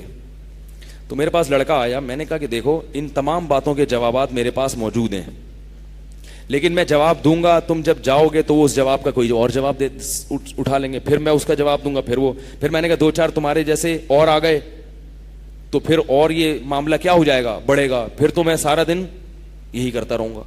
تو میں نے کہا ایک آسان حل بتا دیتا ہوں. میں نے کہا آپ اس سے پوچھو کہ اگر مجھے اس اشکال کا جواب نہیں دیا سنی علماء نے تو ٹھیک ہے, میں سنی مذہب چھوڑنے کے لیے تیار ہوں اور تمہارا مسلک قبول کرنے کے لیے تیار ہوں, لیکن تمہارے مسلک پر بھی مجھے کچھ اشکالات ہیں. اگر اس مسلک پر سنیوں پہ 2 ہیں تو تمہارے مسلک پر 2000 ہیں. تو پہلے ان 2000 کا جواب مجھے مل جائے تو میں سنی مذہب چھوڑ دوں گا, ورنہ نہ ادھر کا رہوں گا نہ ادھر کا رہوں گا. کیا خیال ہے بھائی؟ میں درمیان میں لڑک جاؤں گا. ایک ایسا فرقہ آئے گا جو نہ سنی ہے نہ شیعہ ہے. لوگ کہیں گے کیا ہے بھائی تو؟ میں نے کہا کوئی رشتہ نہیں دے گا بھائی آپ کو. رشتے میں لوگ پوچھتے ہیں سنی اور شیعہ, آپ کہیں گے میں بیچ کا ہوں. بیچ کا تو بڑا خطرناک ہوتا ہے. تو میں نے کہا حضرت فاطمہ کو وراثت نہیں ملی معاذ اللہ, یا یہ ہوا وہ ہوا, 4-6 اشکالات ہیں. تو یہ تھوڑی دیر کے لیے فرض کر لو کہ صحیح ہیں, لیکن ہمیں آپ کے مسلک پر کتنے اشکالات ہیں؟ 4000 ہیں. اگر ادھر 4 ہے تو یہاں 4000. پھر میں نے کہا وہ اشکالات میں بتاؤں گا کہ بجائے ہم سے پوچھنے کے ان سے پوچھو, اس اشکال کا جواب, اس اشکال کا جواب, اس اشکال کا جواب. تو نہیں دے سکتے بھائی وہ جوابات, بہت سارے ہیں اشکالات. تو یہ جو باطل لوگ ہیں نا, قرآن کا یہ انداز ہے جو میں بتا رہا ہوں. جو ایتھیسٹ لوگ ہیں وہ تو کسی مذہب کو مانتے ہی نہیں ہیں, ان کے جواب میں اللہ نے یہ انداز اختیار کیا جو میں آپ کے سامنے پیش کر رہا ہوں کہ یہ اگر صحیح نہیں تو پھر صحیح کیا ہے. سمجھ میں آ رہی ہے نا بات؟ مثال کے طور پر ایک آدمی آپ کے پاس آئے, آپ کسی ڈاکٹر سے علاج کرا رہے ہیں, اور کوئی بندہ آ کے کہے یار اس ڈاکٹر سے علاج مت کراؤ. آپ تھے اجنبی, آپ جانتے نہیں اس علاقے کے ڈاکٹروں کو, کسی نے کہا اس ڈاکٹر سے علاج مت کراؤ, یہ 2 نمبر ہے. آپ کہیں پھر میں کیا کروں؟ کہا کسی دوسرے ڈاکٹر سے کراؤ. آپ کہیں یار مجھے کوئی دوسرے ڈاکٹر کا تو پتہ نہیں ہے, تو آپ بتا دو. کہ نہیں میں بھی نہیں بتا سکتا. تو آپ کہو گے نہ اس سے علاج کرنے دے رہے ہو, نہ کسی دوسرے کا پتہ بتا رہے ہو, نہ کسی ایسے کے پاس جانے دے رہے ہو جو کسی دوسرے ڈاکٹر کا پتہ بتا دے, تو میں تو بغیر علاج کی دنیا سے چلا جاؤں گا. تو قرآن کے الفاظ کیا ہیں؟ قل فاتوا بکتاب من عند اللہ هو اہدی منہما اتبعہ, کہ تم لوگ اگر کہتے ہو کہ اللہ نے آسمان سے کتابیں نہیں اتاری, تورات بھی برحق نہیں, قرآن بھی برحق نہیں, تو بتاؤ پھر ان دونوں کے علاوہ کون سی ایسی کتاب ہے جو تمہیں سیدھا راستہ بتائے, یہ بتائے کہ یہ حلال ہے, یہ حرام ہے, یہ پاک ہے, یہ ناپاک ہے, ان کاموں کے کرنے سے اللہ خوش ہوتا ہے, ان کاموں کے کرنے سے اللہ ناراض ہوتا ہے. یہ چیزیں تو آسمانی کتابوں کے علاوہ کوئی کتابیں بتاتی نہیں ہیں. جو لوگ مذہب کو نہیں مانتے, جو اللہ کو نہیں مانتے, مذہب کو نہیں مانتے, ان کے پاس صحیح اور غلط کی کوئی ڈیفینیشن ہے ہی نہیں.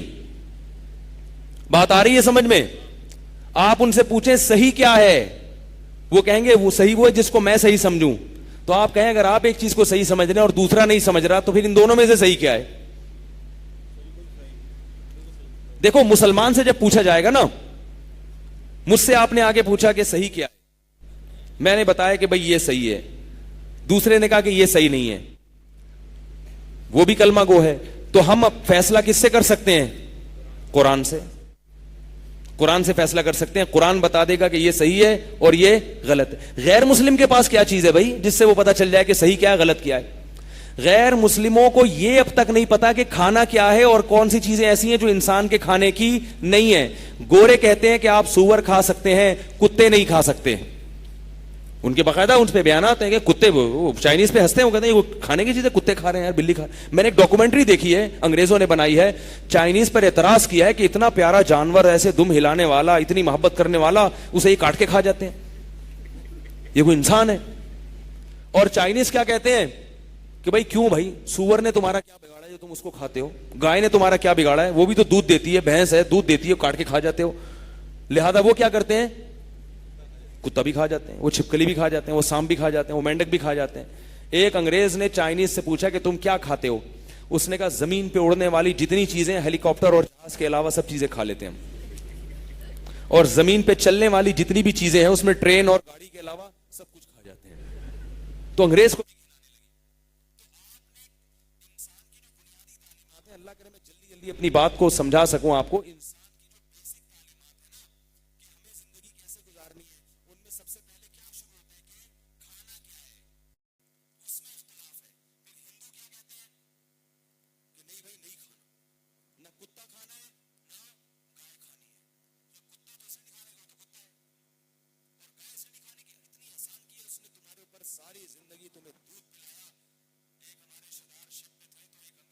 کی کیپٹن تھی، اس نے کہا، وہ ہندو لڑکی کہنے لگی، ایجوکیٹڈ تھی، کہ اتنا گائے نے ساری زندگی احسان کیا، دودھ پلایا اور آپ اسی کو کاٹ کے کھا جاتے ہو. پھر وہ ہمارے ان رشتے دار سے کہنے لگی کہ آپ نے نہیں، آپ گائے کا دودھ نہیں پیتے؟ انہوں نے کہا نہیں میں بکری کا پیتا ہوں. انہوں نے کیا کہا میں کیا کرتا ہوں؟ میں گائے کا نہیں پیتا، میں کیا کرتا ہوں؟ میں تو بکری کا پیتا ہوں. وہ بیچاری اب جو بکری کا پیتا وہ تو کاٹ سکتا ہے نا، حالانکہ وہ پیتے نہیں تھے بکری کا، پیتے وہ بھی گائے کا یا بھینس کا ہی پیتے تھے. کتنا اختلاف ہے. آپ کیسے فیصلہ کرو گے کہ کس کا دودھ پینا ہے کس کا نہیں پینا؟ اس میں ہر ایک کی رائے دوسرے سے مختلف ہے. یہ تو بیسک چیز ہے کھانے کی. تو اللہ کہہ رہا ہے اگر تم قرآن کو فالو نہیں کرو گے تو پھر تمہارے پاس کون سا ایسا معیار ہے جس سے تمہیں پتا چلے گا کہ کھانا کیا ہے اور کیا نہیں کھانا؟ خدا کی قسم قیامت آ جائے گی آپ کو یہی نہیں پتا چلے گا. پھر عقل استعمال کر کر کے کتے کھانا شروع کر دو گے، الٹی الٹی چیزیں، انسانوں کے کھانے کی چیزیں. اور یہ بھی یاد رکھو معاملہ کتوں تک نہیں رکے گا، بلکہ انسان انسانوں کو کھانا شروع کرے گا اور کھا رہے ہیں. گلگت میں ایک واقعہ ہوا، وہاں مجھے لوگوں نے بتایا کہ شاہراہ قراقرم بن رہی تھی، ٹریکٹر اوپر سے گرا ہے چائنیز کا، کھائی میں گرا. اس میں ایک بوڑھا ٹریکٹر چلا رہا تھا، وہ گر کے، بلڈوزر چلا رہا تھا بلڈوزر، وہ گر کے مر گیا. ہمارے ہاں کوئی بوڑھا گر کے مرے گا تو کیا ہوگا؟ سب سے پہلے رونا دھونا ہوگا وہیں پہ، ہائے ہائے بابا جی چلے گئے. ایک ہی تو تھے دعا کرنے والے، ایک ہی بزرگ تھے، ہائے ہائے چلے گئے چلے گئے. پھر کیا ہوگا؟ ان کو غسل دیں گے، کفن دیں گے، ہوائی جہاز کے ذریعے لاحقین تک پہنچائیں گے، اور پھر ان کی تدفین ہوگی، نماز جنازہ ہوگا، اور پھر گرین والے کئی دن تک پروگرام چلاتے رہیں گے، اور وائٹ والے دعا کر کے پتلی گلی سے نکل جائیں گے. وہ کہیں گے اور بھی غم ہے زمانے میں محبت کے سوا. ٹھیک ہے نا؟ تو ہر ایک کا اپنی سوچ ہے. لیکن چاہے گرین ہو وائٹ ہو، پروٹوکول تو سبھی دیں گے نا اس کو. چائنا والوں نے کیا کیا؟ کیونکہ قرآن نہیں ہے نا ان کے پاس، ان کے پاس اللہ کی کتاب نہیں ہے جو ان کو بتائے کہ صحیح کیا ہے غلط کیا ہے. انہوں نے عقل استعمال کی. انہوں نے کہا یہ بندہ مر گیا ہے، اگر اس کو غسل کفن جنازہ دو اور پروٹوکول دو، دفناؤ، تو آخر میں کیا ہوگا؟ کیڑوں نے کھانا ہے نا. کیا خیال ہے؟ اب عقل سے فیصلہ ہو رہا ہے نا، عقل. تو کیڑوں نے جب کھانا ہے تو بہتر نہیں ہے کہ ہم کھا لیں؟ صحیح بتا رہا ہوں. انہوں نے وہ بوڑھے کو کاٹ کے چائنیز پکا کے کھا گئے. یہ جو گورے اتنی اس حد تک نہیں گئے نا، اس کی وجہ یہ کہ ان کے پاس بائبل ہے، کسی حد تک اسلامی تعلیمات کو فالو کرتے ہیں. چائنیز کے پاس کچھ بھی نہیں ہے تو وہ ان سے بھی بڑے گمراہ. اب ہدایت دیکھو, اللہ کی ہدایت کا نظام. جس کے پاس کچھ بھی نہیں ہے, کوئی تورات کوئی انجیل کچھ بھی نہیں, اس کی خوراک دیکھ لو, اور جن کے پاس تورات اور انجیل ہے ان کی خوراک دیکھ لو.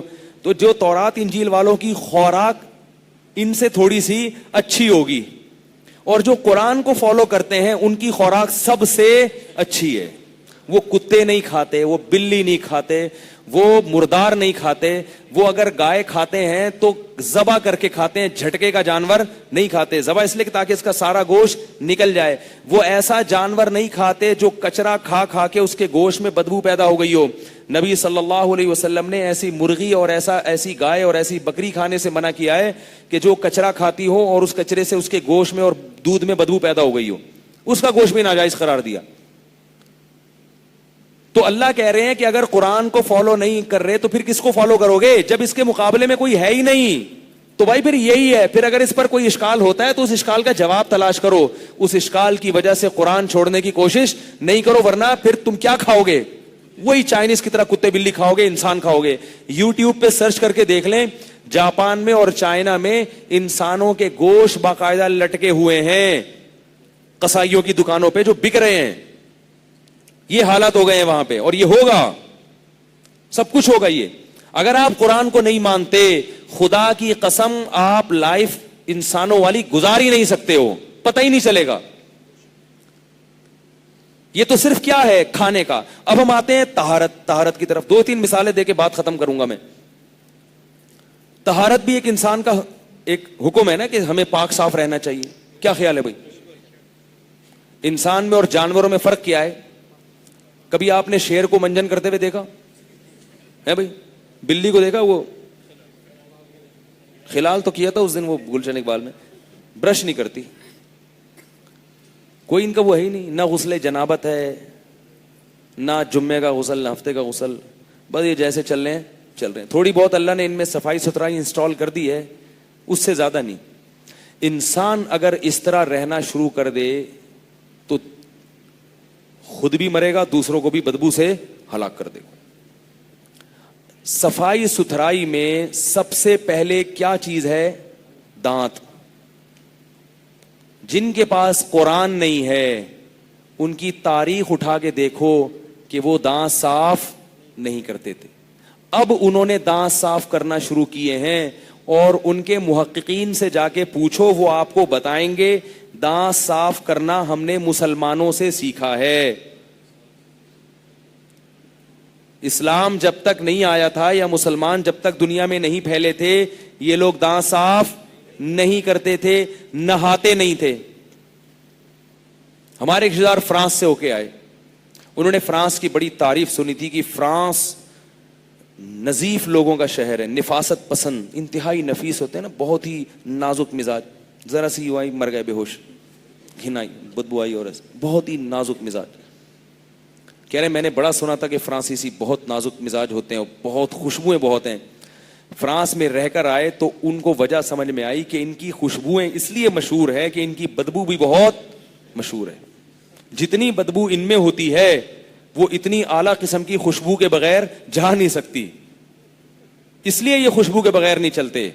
ضرورت ایجاد کی ماں ہے نا, جو چیز بہت زیادہ ہوگی تو اس کے مقابلے میں بھی وہ چیز بہت زیادہ پیدا ہو جائے گی.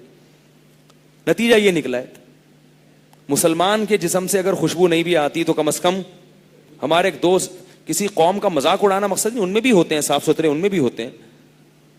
تو بتا رہے تھے کہ ہم نے خود ایک انگریز سے سنا, اس نے کہا کہ نہانا ہم نے کہاں سے سیکھا ہے؟ مسلمانوں سے. لیکن پورا نہیں سیکھا ابھی بھی بڑے بڑے دن گزر جاتے ہیں نہائے بغیر. لیکن بہرحال بہت سو نے سیکھ لیے, نہاتے ہیں. اور ہم کتنا نہاتے ہیں یہ کہاں سے آیا؟ یہ ہمیں اسکولوں میں سے پتا چلا ہے, یہ تو مذہب نے حکم دیا ہے نہانے کا. انسان اگر قرآن کو ہم فالو نہ کریں تو ہمیں یہ نہیں پتا چلے گا بال کہاں کے کاٹنے ہیں اور کہاں کے باقی رکھنے ہیں. اس میں بھی لوگوں کے بڑے اختلافات ہیں.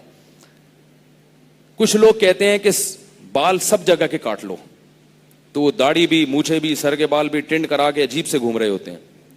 کچھ کہتے ہیں سب جگہ کے بال رکھ لو, جیسے کہ سکھ ہیں تو ہر جگہ کے بال ان کے بڑے ہوئے, بڑے ہی جا رہے ہیں, بڑے ہی جا رہے ہیں, بڑے ہی جا رہے ہیں. کیونکہ ایک فیصلہ کس سے کر رہے ہیں؟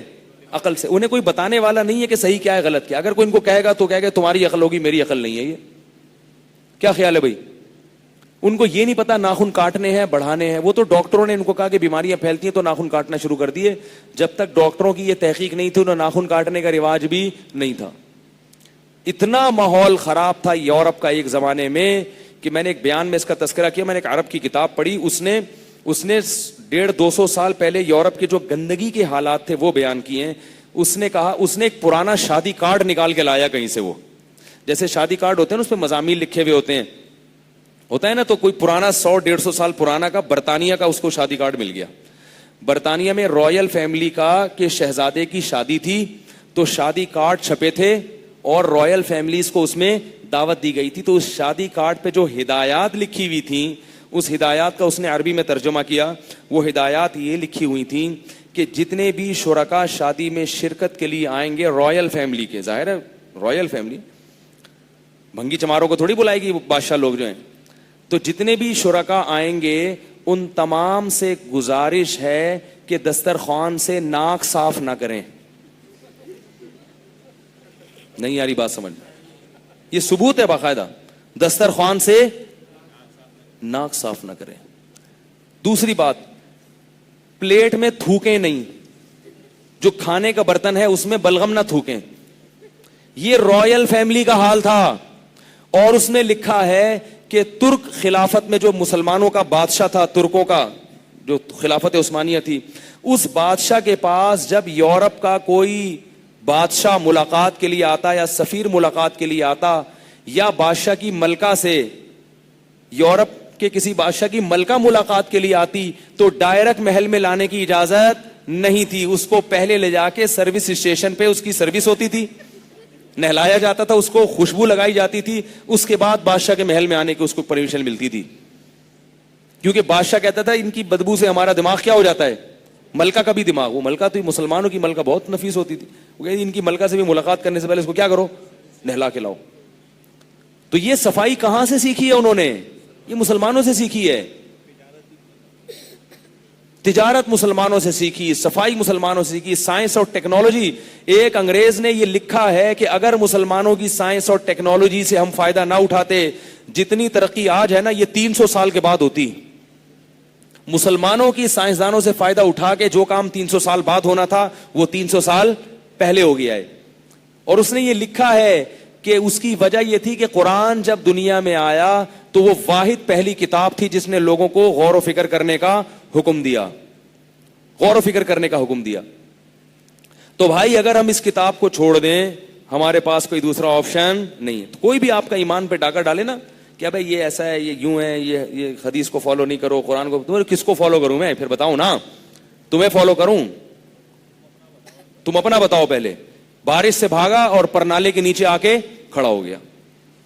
اسلام سے بھاگے اور ایسی چیز کی طرف جا کے بھاگتے ہیں جن کے پاس کوئی ہدایت ہے ہی نہیں. میرے ایک دفعہ ایک عیسائی پادری سے بات ہوئی, عیسائی پادری سے انٹرنیٹ پر بات ہوئی. یہ میں نے کئی دفعہ یہ مناظرہ سنا چکا ہوں, بہت سارے نئے لوگ ہیں وہ بھی سن لیں گے. بات چیت ہوئی اس عیسائی پادری سے, آسٹریلیا کا تھا. میں نے اپنے آپ کو یہ شو نہیں کیا کہ میں مسلمان ہوں, میں نے ایک نیوٹرل بندہ شو کیا اپنے آپ کو, نہ غیر مسلم شو کیا, کیونکہ اپنے آپ کو مذاق میں بھی کافر کہنا یا ہندو کہنا یہ جائز نہیں ہے. یاد رکھو یہ ایسا مذاق ہے کہ اس کی ہمیں شریعت میں اجازت نہیں ہے. خاموشی اختیار کی میں نے کہ اس کو پتہ نہ چلے میں کون, تاکہ کھل کے بات کرے مجھ سے.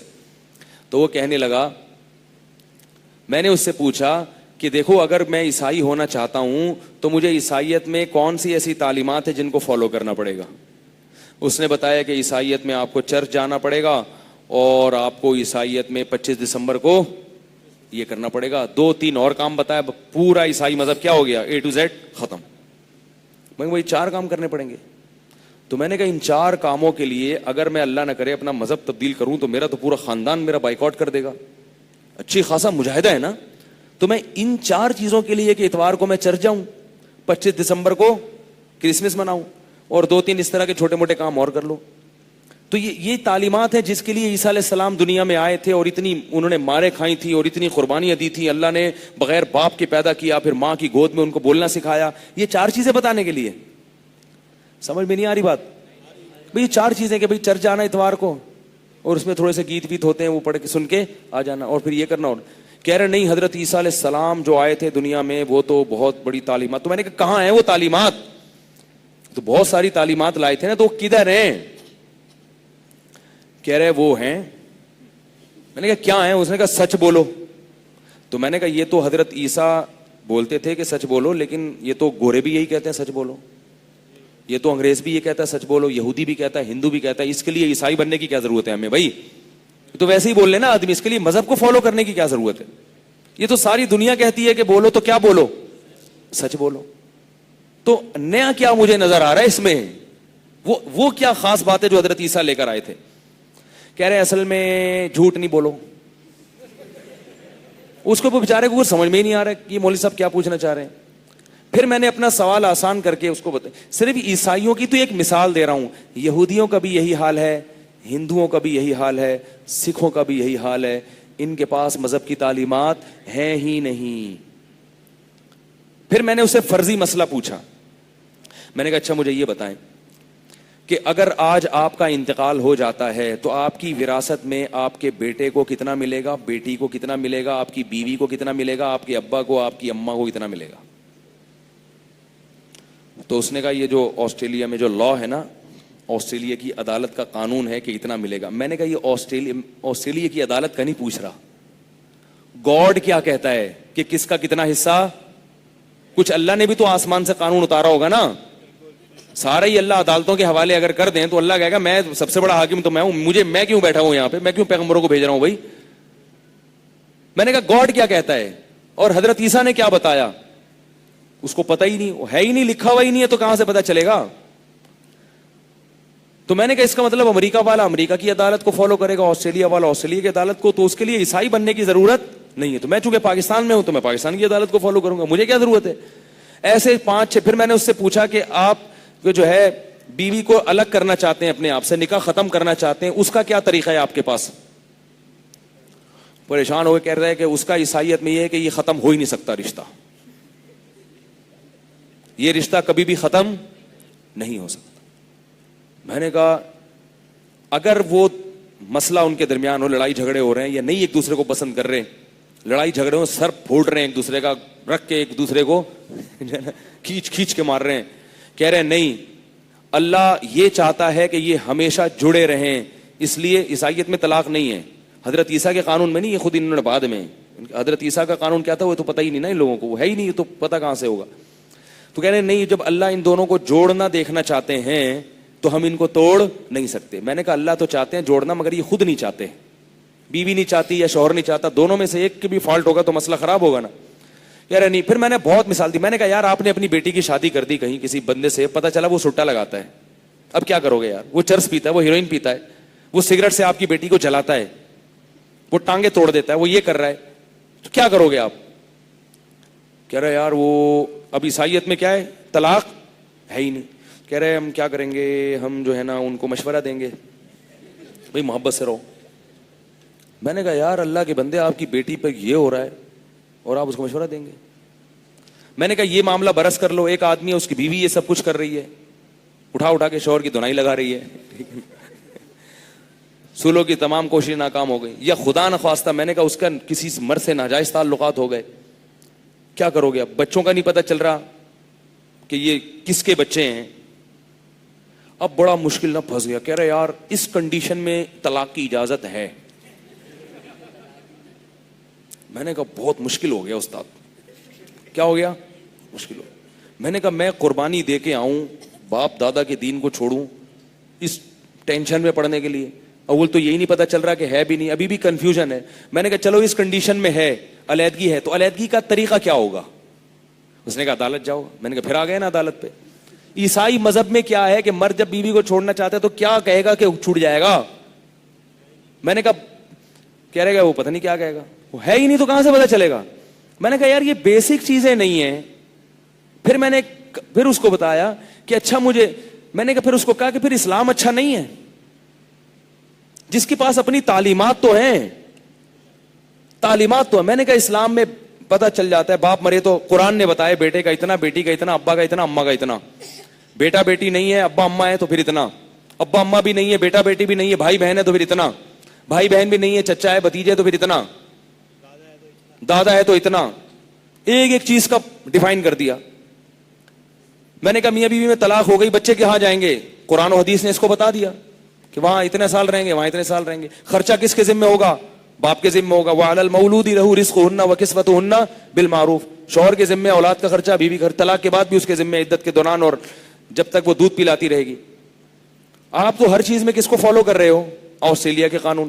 پھر میں نے کہا اس میں طلاق کا طریقہ بھی بتا دیا اسلام نے, ایک بھی ہوتی ہے, دو بھی ہوتی ہیں, تین بھی ہوتی ہیں. ایک اور دو کا یہ حکم ہے, تین کا یہ حکم ہے. پھر یہ بھی بتا دیا کہ دینی چاہیے, کب دینی واجب ہے, کب دینی سنت ہے, کب دینی بری ہے, ناجائز ہے, یہ بھی بتا دیا اسلام نے. بلا وجہ بیٹھے بیٹھے دو گے تو کیا ہے؟ بری حرکت ہے, حماقت ہے, ناپسندیدہ ہے.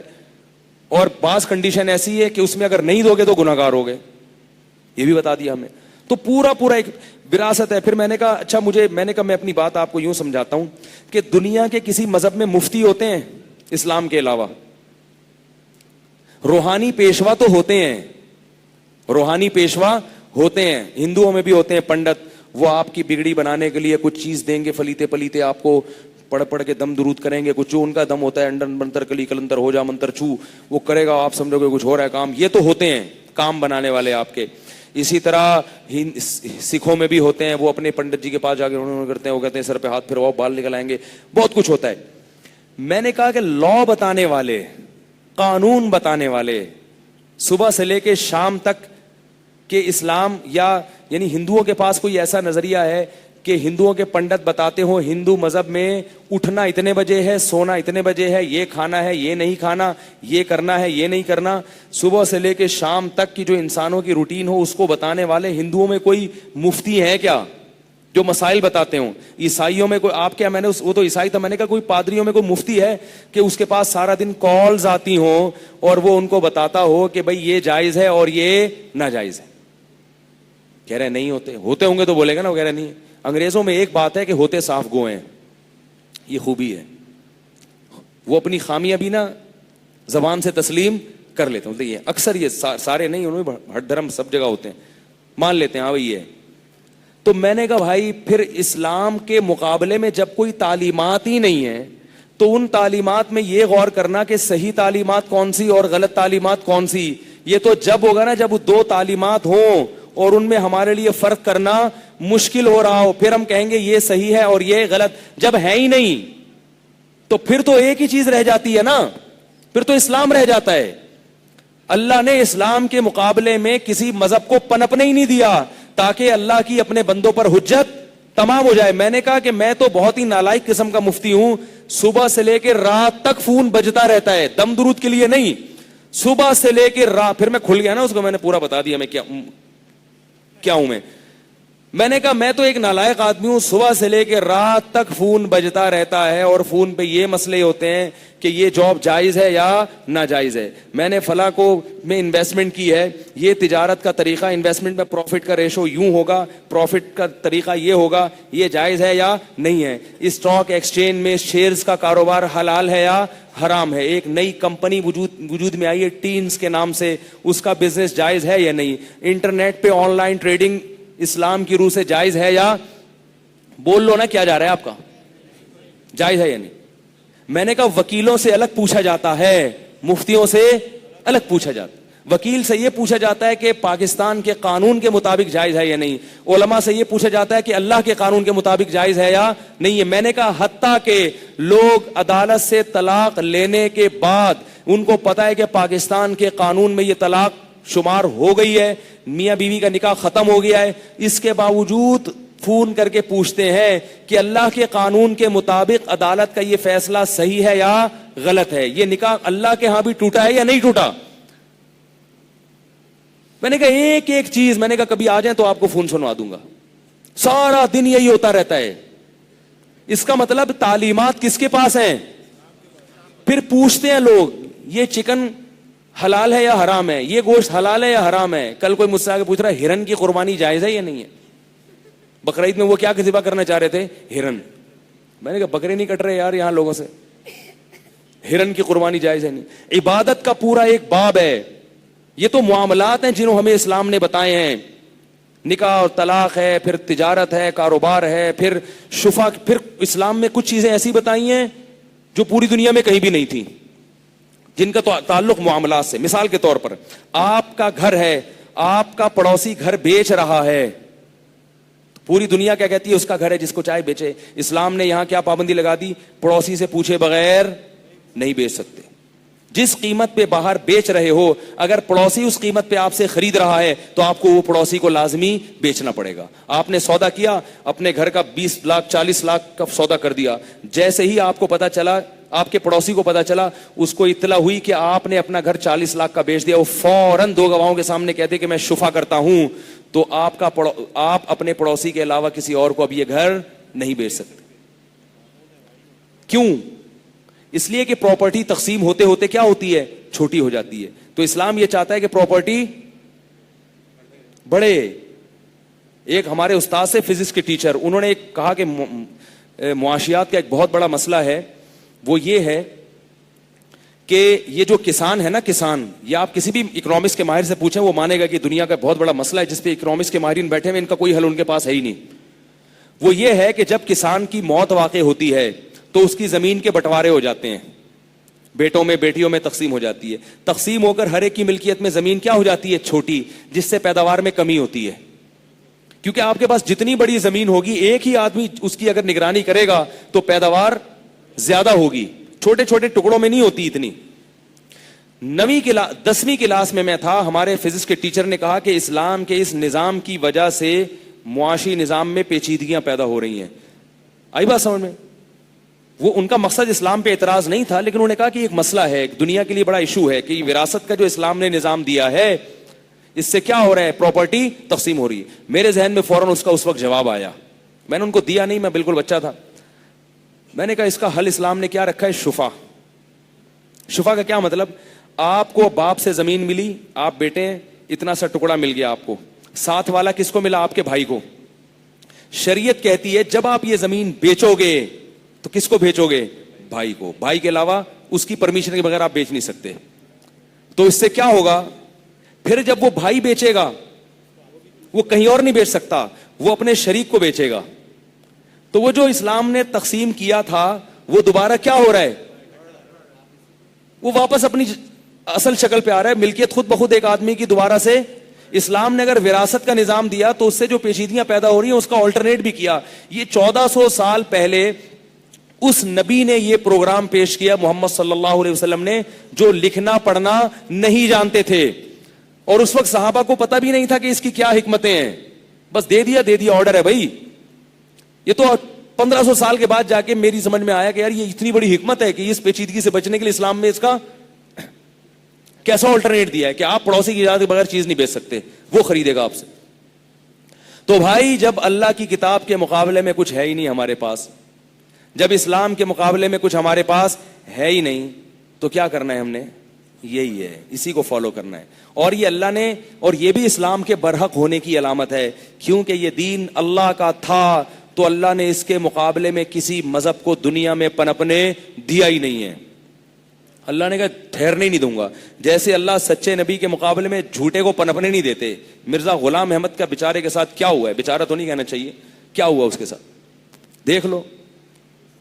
وہ آیا تھا, اس کا یہ دعویٰ تھا کہ میں اسلام کو دنیا میں غالب کرنے کے لیے آیا ہوں, اور اس کی خلافتیں کہاں چلی ہیں, ان لوگوں کے, ان ملکوں میں چل رہی ہیں خلافتیں کہ جو اسلام کے دشمن ہیں, یعنی جس سے لڑنے آیا تھا اسی کے زیر سایہ کیا ہو رہی ہیں, خلافتیں چل رہی ہیں.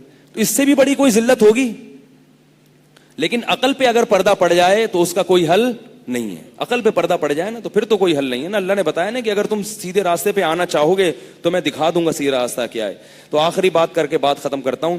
دیکھو بھائی, ہم نے یہاں تراویح پڑھی, قرآن پڑھا, اس قرآن کہ ایک یہ ہم یا تو اس پورے قرآن کو مانیں یا پورے کو نہیں مانیں. اگر ہم پورے قرآن کو مانتے ہیں تو ہمیں اس قرآن کے تمام احکام کو فالو کرنا پڑے گا.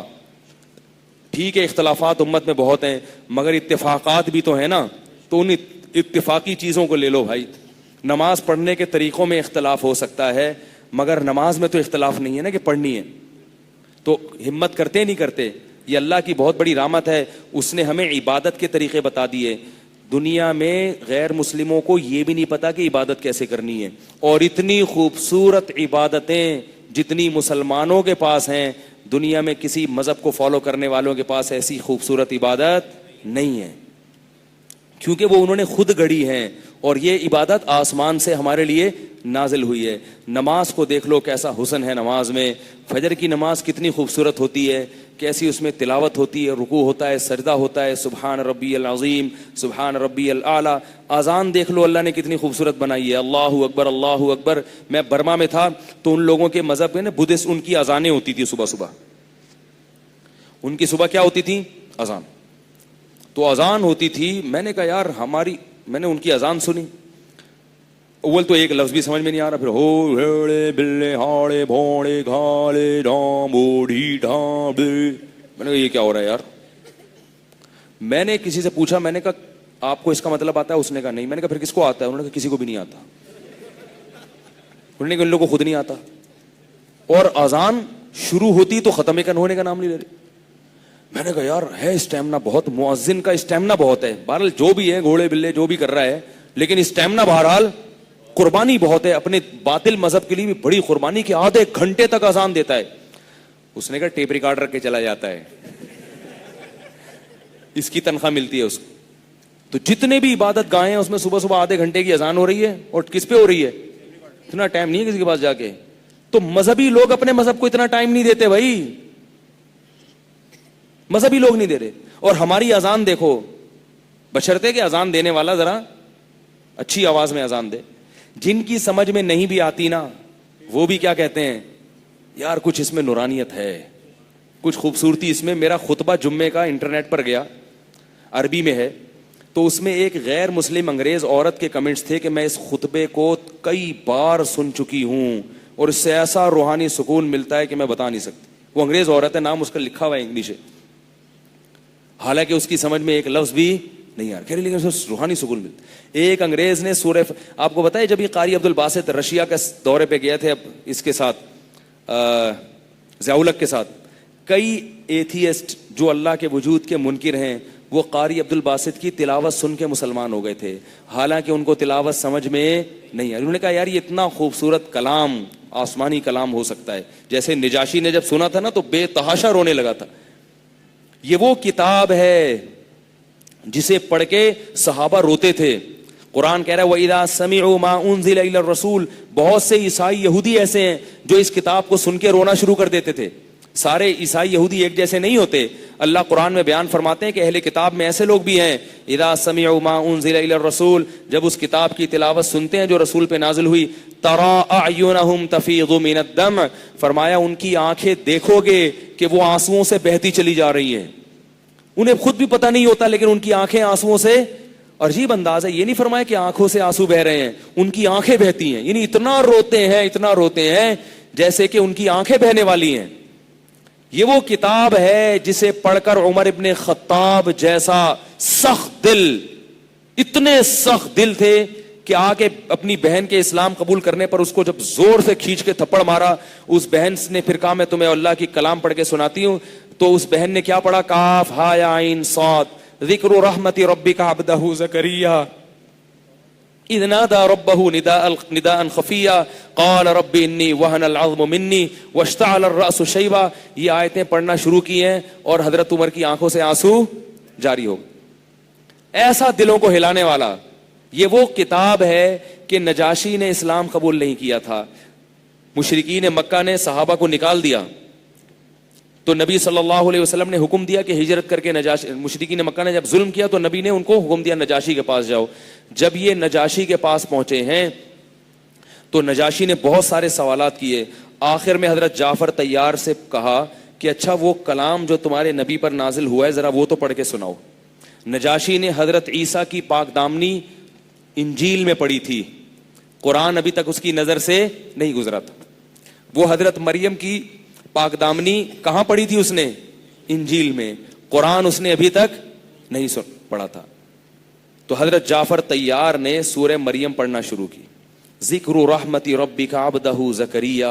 اے محمد صلی اللہ علیہ وسلم یہ کتاب تیرے رب کی وہ رحمت جو اس نے زکریا پر کی, اس رحمت سے اس کا تذکرہ شروع ہوتا ہے. اذ نادا ربہ نداء خفیا, اس وقت کو یاد کرو جب زکریا نے بڑھاپے میں اپنے رب کو چپکے سے پکارا. سب کے سامنے کیوں نہیں پکارا؟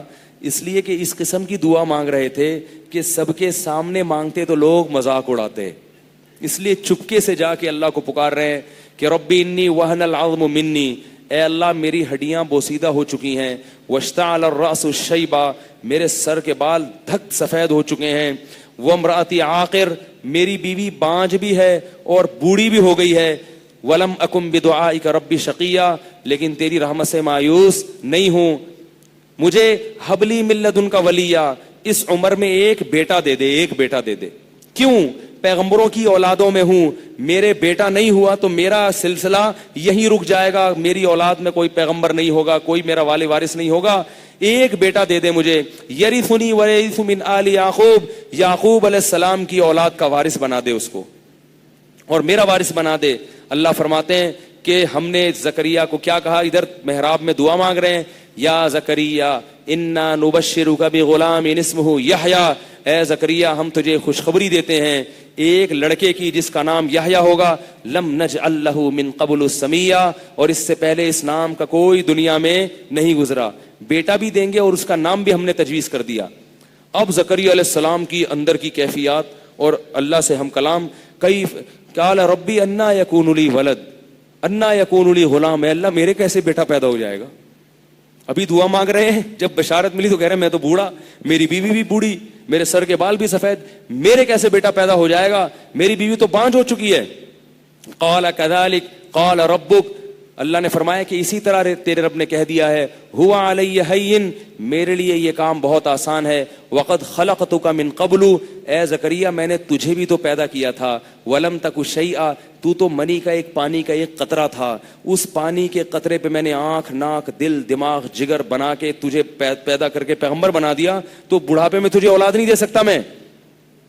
یا یحییٰ خذ الکتاب بقوہ, اللہ فرماتے ہیں یحییٰ جوان ہوئے, ہم نے یحییٰ علیہ السلام کو حکم دیا تم بھی اس کتاب کو, اللہ کی کتاب کو مضبوطی سے تھام لو. وآتیناہ الحکم صبیا, اور بچپن میں ہم نے ان کو نبوت عطا کر دی, اور ہم نے ان کو حکم دیا کہ برم بوالدیہ, اپنے والدین کے ساتھ اچھا سلوک کرنا. ولم یجعلہ جبارا عصیا, اور اللہ نے ان کو باپ اور ماں کا نافرمان نہیں بنایا. واذکر فی الکتاب مریم, اور اس کتاب میں مریم کا بھی تذکرہ کرو. اذ انتبذت من اہلہا مکانا شرقیا, جب مشرقی کنارے پر چلی گئیں, غسل کے لیے اپنے لباس اتارا. فتمثل لہا بشرا سویا, ایک فرشتہ آ کے کھڑا ہوا انسانی شکل میں. قالت انی اعوذ بالرحمن منک ان کنت تقیا, میں اللہ کی تجھ سے پناہ مانگتی ہوں اگر تو انسان ہے, تو جھوٹا ہے. قال انما انا رسول ربک, اے مریم میں انسان نہیں ہوں, تیرے رب کا بھیجا ہوا فرشتہ ہوں. لاہب لک غلاما زکیا, تاکہ میں تجھے ایک پاکیزہ بچہ اللہ کی طرف سے عطا کر دوں. قالت انا یکون لی غلام, میرے کہاں سے پیدا ہو جائے گا بیٹا, میرے کیسے اولاد ہو جائے گی کہ لم یمسسنی بشر, آج تک کسی مرد نے مجھے ہاتھ نہیں لگایا. کیسی قرآن حضرت مریم کی پاک دامنی بیان کر رہا ہے, آج تک کسی نامحرم مرد نے مجھے ہاتھ نہیں لگایا. قال کذالک, اے مریم اللہ نے اسی طرح کر دیا ہے, اور اللہ تجھے بغیر شوہر کے بیٹا اس لیے دے رہا ہے, لنجعلہ آیۃ للناس, پوری انسانیت کے لیے اللہ اس کو بہت بڑی نشانی بنا دے گا. فاجاءها المخاض الى جذع النخلہ, جب حمل کی تکلیف ہوئی اللہ فرماتے ہیں کھجور کے درخت کے قریب آئیں اور کہنے لگیں یا لیتنی مت قبل ھذا وکنت نسیا منسیا, ہائے کاش اس دن سے پہلے میں مر جاتی, میرا نام و نشان ختم ہو جاتا. کتنی بڑی آزمائش میں اللہ نے مجھے ڈال دیا, میں لوگوں کو کیا منہ دکھاؤں گی. اللہ فرماتے ہیں ہم نے مریم کو وحی کی کہ جب تو بچہ جن لے, حزی الیک بجذع النخلۃ تساقط علیک رطبا جنیا فکلی وشربی, اے مریم یہ کھجور کا درخت ہے, اس کو جھاڑ کے کھجوریں کھا اور اپنی آنکھیں ٹھنڈی کر, اور اس چشمے سے پانی پی, اور جب تیری قوم تجھ سے آ کے پوچھے کہ یہ تیرے بیٹا کیسے پیدا ہو گیا تو کہہ دینا انی نذرت للرحمن صوما فلن اکلم اليوم انسیا, کہ میں نے آج اللہ کے لیے خاموشی کا روزہ رکھا ہوا ہے, آج میں اپنی زبان کو حرکت نہیں دے سکتی. حضرت مریم پریشان ہے کہ اللہ نے ایسے موقع پہ بولنے سے منع کر دیا جب بولنے کی ضرورت سب سے زیادہ ہو. اب پریشان ہے کہ کیا ہوگا. اللہ فرماتے ہیں اس بچے کو لے کر اپنی قوم کے پاس آئیں. قوم کیا کہنے لگی؟ یا مریم لقد جئت شیئا فریا، اے مریم بہت بڑا جرم کر کے آئی ہے. ما کان ابوک امرأ سوء وما کانت امک بغیا، نہ تیرا باپ برا آدمی تھا نہ تیری ماں نے کبھی زنا کیا. اتنے خوبصورت پیغمبروں کے خاندان میں پیدا ہو کے یہ کیا بغیر شوہر کے کیسے بیٹا پیدا کر کے آئی ہے؟ تو فوراً کہنے لگی، اشارہ کرنے لگی کہ اس بچے سے بات کرو. اللہ فرما رہے مریم نے کیا کہا؟ اس بچے سے پوچھو، اشارہ کر کے کہا، اور کہا کہ میں اشارے سے بتایا میں بول نہیں سکتی. قالوا کیف نکلم من کان فی المہد صبیا، اے مریم کیسی باتیں کر رہی ہے، جو بچہ تیری گود میں ہے ہم اس سے کیسے ہم کلام ہو سکتے ہیں، وہ بھلا کیسے بتائے گا؟ اللہ فرماتے ہیں ابھی وہ یہ اعتراض کر رہے تھے کہ عیسیٰ ابن مریم کی زبان ہم نے کھول دی، اور ماں کی گود میں بچہ کہہ رہا ہے انی عبد اللہ، میں اللہ کا بندہ ہوں. آتانی الکتاب، میں زنا سے پیدا نہیں ہوا بلکہ میں تو عام انسانوں سے بھی افضل ہوں، میں پیغمبر ہوں، اور ایسا پیغمبر جس کو انجیل ملنے والی ہے، کتاب ملنے والی ہے. آتانی الکتاب وجعلنی نبیا، میرے رب نے مجھے نبی، یہ بچہ بول رہا ہے ماں کی گود میں، وجعلنی نبیا وجعلنی مبارکن اینما کنتو، جہاں بھی زمین میں جاؤں گا برکتیں میرے ساتھ ساتھ گھومیں گی. وبرم بوالدیہ وجعلنی مبارکن اینما کنتو واوصانی بالصلاۃ والزکاۃ، میں ولد الزنا نہیں ہوں، میں ایسی باتوں کا حکم دینے کے لیے آیا ہوں جو بہت ہی بڑے لوگ جو باتیں کیا کرتے ہیں. وہ کیا ہے؟ میں نماز کا اور زکوٰۃ کا حکم دینے کے لیے آیا ہوں. وبرم بوالدتی، اور اللہ نے مجھے میری ماں کے ساتھ اچھا سلوک کرنے والا بنایا. ولم یجعلنی جبارا شقیا، ماں کے ساتھ پوری زندگی کبھی بد اخلاقی نہیں کروں گا. یہ میری تربیت بچپن میں ہو چکی ہے. جب حضرت جعفر طیار نے یہ تقریر کی ہے، سورہ مریم پڑھ کے سنائی. آپ کو تو عربی نہیں آتی نا، یہ اردو میں مزہ نہیں ہے سورہ مریم کا، عربی میں ہی ہے. جب حضرت جعفر طیار نے وہ تقریر نجاشی کے سامنے کی ہے، حدیث میں آتا ہے حضرت جعفر طیار اور جو دوسرے روات ہیں وہ بیان کرتے ہیں نجاشی اتنا رویا جیسی تلاوت شروع کی نا، رونا شروع کیا نجاشی نے. وہ اور اس کے ارد گرد جتنے پادری بیٹھے ہوئے تھے، بڑی بڑی داڑیاں ان کی، رو رو کے ان کی داڑیاں تر ہو گئی. جب حضرت جعفر طیار خاموش ہوئے تو نجاشی نے کہا خدا کی قسم یہ وہی کلام ہے، اس کا لانے والا وہی ہے جو عیسیٰ ابن مریم کو اور موسیٰ علیہ السلام کو تورات دے کر گیا ہے. یہ ایک ہی چراغ سے نکلے ہوئے دو نور ہیں، الگ الگ نہیں ہیں. ایسا کلام انسانوں کا کلام ہو نہیں سکتا. تو بھائی یہ ایسا کلام ہے جسے بغیر سمجھے پڑھ کے بھی لوگ کیا کرتے ہیں؟ روتے ہیں، آنکھیں بہتی ہیں ان کی. تو میرے بھائی اگر ہم اس کو چھوڑیں گے تو ہمارے پاس اور کوئی ٹھکانہ، بولو بھائی، نہیں ہے. کوئی ٹھکانہ کہیں بھی نہیں ہے ہمارے پاس سر چھپانے کی جگہ. تو اس قرآن کے احکام کو فالو کرو. میں بتا رہا تھا کچھ اختلافی ہیں جن کی تشریح میں بہت سارے ایسے ہیں جو قرآن میں اللہ نے اتنے واضح انداز میں بیان کر دیا، ان میں دو رائے نہیں ہے. اب چونکہ یہ اختتامی بیان ہے، میں وہ موٹے موٹے قرآن کے احکام بیان کرنے میں آپ کے 5-10 منٹ لوں گا اگر اجازت ہے، تاکہ ہم ان احکام کو فالو کریں. قرآن نے سب سے پہلا حکم ہمیں کیا دیا ہے؟ توحید. ہم اللہ کے سوا کسی کی عبادت نہیں کریں گے. یا اللہ مدد ہے، یا رسول اللہ مدد نہیں ہے. اس کے لیے قرآن بنیادی طور پہ نازل ہوا. ایاک نعبد، سب سے اہم حکم جس کو قرآن میں سب سے زیادہ بیان کیا ہے وہ کون سا ہے؟ نماز ہے. بھائی میں بھی عزم کرتا ہوں، آپ لوگ بھی پورے سال اگلے رمضان تک انشاءاللہ نماز کبھی ضائع، بولو بھائی، نہیں ہونے دیں گے، نہیں ہونے دیں گے. یہ تو ہمارا دین ہے، اللہ نے حکم دیا. اگر ہم اللہ کو مانتے ہیں تو اس کی ماننی پڑے گی. نہیں مانتے تو پھر بھائی ہندو بن جاؤ نا بھائی، پھر عیسائی بن جاؤ، پھر یہودی بن جاؤ. تو نماز پڑھنی پڑے گی. تیسرا حکم اللہ نے زکوٰۃ اور صدقات و خیرات. اللہ کو بخیل آدمی پسند، جہاں اللہ نے تہجد کا ذکر کیا نا وہاں اللہ نے نفلی صدقات کا ذکر کیا ہے.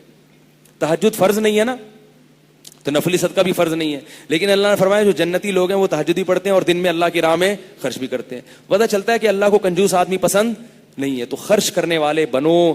اور اللہ نے بتایا من ذا الذی یقرض اللہ قرضا حسنا، تم جو بھی خرچ کر رہے ہو خیر کے کاموں میں اللہ کو قرضہ دے رہے ہو، قرضہ یہ ضائع نہیں ہو رہا، ایک ایک چیز کی رسید بن رہی ہے اور یہ اللہ کئی گنا بڑھا کر لوٹائے گا. اور نبی نے فرمایا کہ صدقے سے مال کبھی بھی کم نہیں ہوتا, اور سب سے زیادہ فضیلت اپنے قریبی رشتہ دار, ان کو بغیر ضرورت کے بھی دے دیا کرو. ابو طلحہ انصاری نبی کے پاس آئے, عرض کیا یا رسول اللہ, اللہ نے فرمایا کہ تم نیکی کی حقیقت کو اس وقت تک نہیں پہنچ سکتے جب تک محبوب چیز کو صدقہ نہیں کرو, تو میری محبوب چیز تو میرا باغ ہے, میں اس کو صدقہ کر رہا ہوں. صحابہ سن کے اتنی بڑی بڑی چیزیں صدقہ کر دیتے تھے. ہم صدقے پر 1 گھنٹہ بیان سن کے کیا کریں گے, 5 روپے مسجد کے ڈبے میں ڈال کے 5 آدمی وہ بھی چلے جائیں گے. ابو طلحہ انصاری نے کہا کہ اللہ نے کہا بھائی محبت جب تک قبول نہیں ہے جب تک محبوب چیز نہیں, اپنا باغ. میں یہ نہیں کہہ رہا آپ لوگ اپنے باغ اور اپنی دکانیں کریں, جس میں جتنا حوصلہ جتنا توکل ہے وہ اسی حساب سے چلے. صحابہ میں توکل زیادہ تھا تو باغ دے دیا انہوں نے. تو عرض کیا یا رسول اللہ کس کو دوں, میں ہوتا میں کہتا مجھے دو, کیا خیال ہے؟ آپ ہوتے آپ کہتے یار مجھے دو, کیا خیال ہے بھائی؟ بھائی کوئی ہم صدقے پر بیان بھی کرتے ہیں تو ہماری نیت ہوتی ہے یار اتنا کیا تو تھوڑا سا آئے نا, کیا خیال ہے بھائی؟ یا میری مسجد میں چندہ وہ بھی میری مسجد میں لگ جائے, دوسرے کے مدرسے میں تو سوال ہی پیدا نہیں ہوتا. دوسری مسجدیں بھی ساری خراب ہیں, دوسرے مدرسے بھی سارے پکوڑے بیچتے ہیں, مدرسہ بھی ہمارا ہی اچھا ہے, مسجد بھی ہماری ہی سب سے اچھی ہے. یہ میری سوچ ہے, کسی پہ میں اعتراض نہیں کر رہا, ہوتی ہے عام طور پر.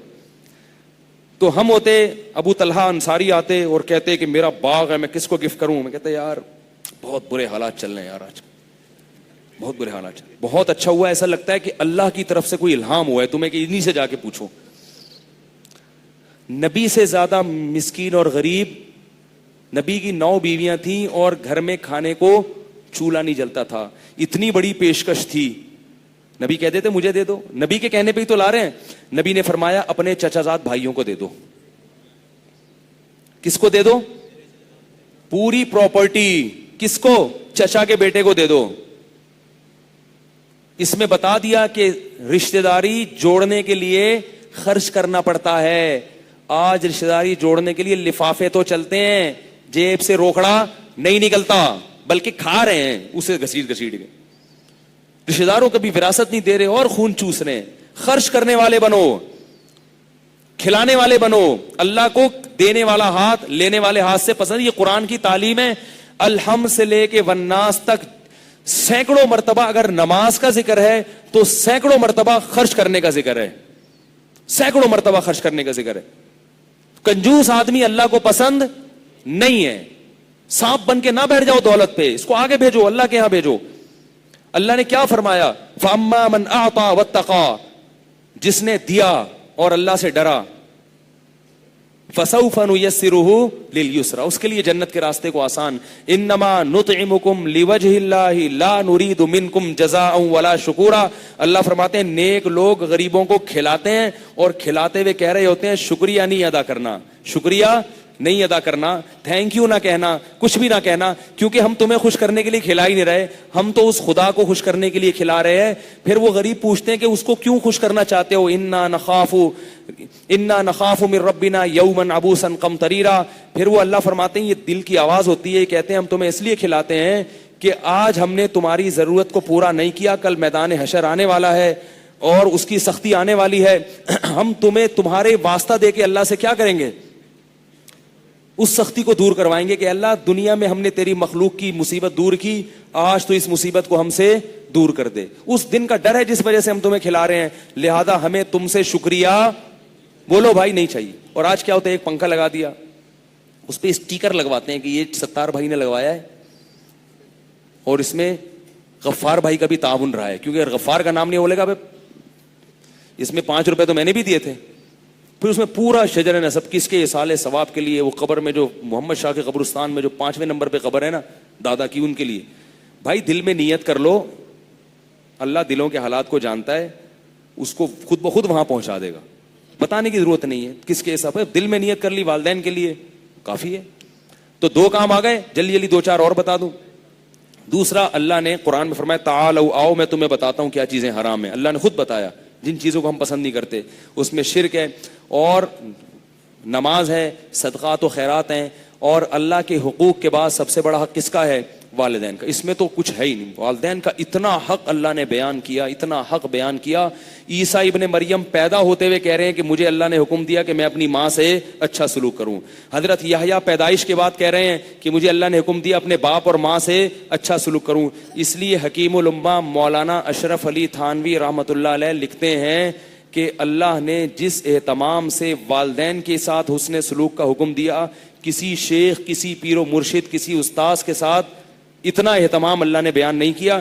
لہذا والدین اور پیر و مرشد اور استاذ کے رائے میں اگر اختلاف ہو جائے اور کام اگر مباح ہو تو کس کی رائے کو فالو کرنا ہے؟ والدین کو فالو کرنا ہے.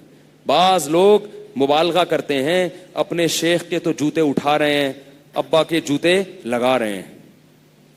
تو بھائی شیخ کے بھی جوتے اٹھاؤ مگر باپ کے بھی اٹھا لیا کرو کبھی. سمجھ میں آ رہی ہے بات؟ تو یہ بہت سارے حکام ہیں. شیخ سے پوچھ کر شادی کر رہے ہیں، ابا اماں کو نہیں بتا رہے، یہ غلط ہے. ابا اماں سب سے پہلے کون ہے؟ ابا اور اماں، اس کے بعد ہے باقی سب کچھ. تو یہ ہے اللہ کا حکم. دوسرا، اللہ نے زنا کو، بولو نا بھائی، بہت سخت سزا ہے. نبی نے فرمایا میں نے معراج کی رات کچھ لوگوں کو آگ میں جلتے ہوئے دیکھا، ننگے، لڑکے اور لڑکیاں، مرد اور عورتیں. جبریل سے پوچھا یہ کون ہے؟ فرمایا آپ کی امت کے زنا کرنے والے ہیں. جس مرد نے جس عورت کے ساتھ زنا کیا، اللہ نے دونوں کو ننگا کر کے ایک آگ میں ڈال دیا. یہ ہوگا قیامت کے دن جو اللہ نے نبی کو پہلے دکھا دیا یہ منظر. اسی طرح معراج کی رات آپ صلی اللہ علیہ وسلم نے دیکھا کہ کچھ لوگ جو ہے نا سڑا ہوا گوشت کھا رہے ہیں، سڑا ہوا بدبو والا، اور ان کے قریب حلال اور تازہ گوشت رکھا ہوا ہے، مگر وہ کون سا کھا رہے ہیں؟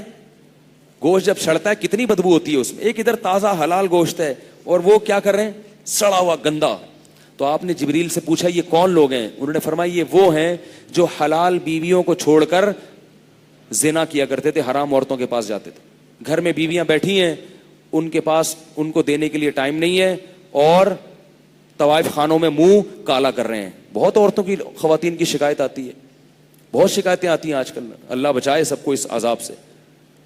تو زنا سے کیا کرنا ہے بھائی؟ دور بھاگنا ہے.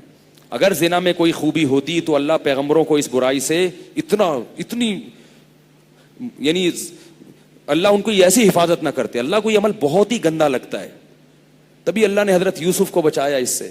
نیک لوگوں کو اللہ بچاتے ہیں اس برائی سے. اور کیا کرنا ہے بھائی؟ سود نہیں کھانا، سودی لین دین نہیں کرنا، اور یتیم کا مال نہیں کھانا. وراثت میں بڑا بھائی چھوٹے بھائی کی، نابالغ بھائیوں کی، نابالغ بہنوں کی وراثت کھا جاتا ہے. اور اللہ نے فرمایا یا ایھا الذین آمنوا لا یحل لکم ان ترثوا النساء کرہا، عورت کے مال کو مت کھاؤ.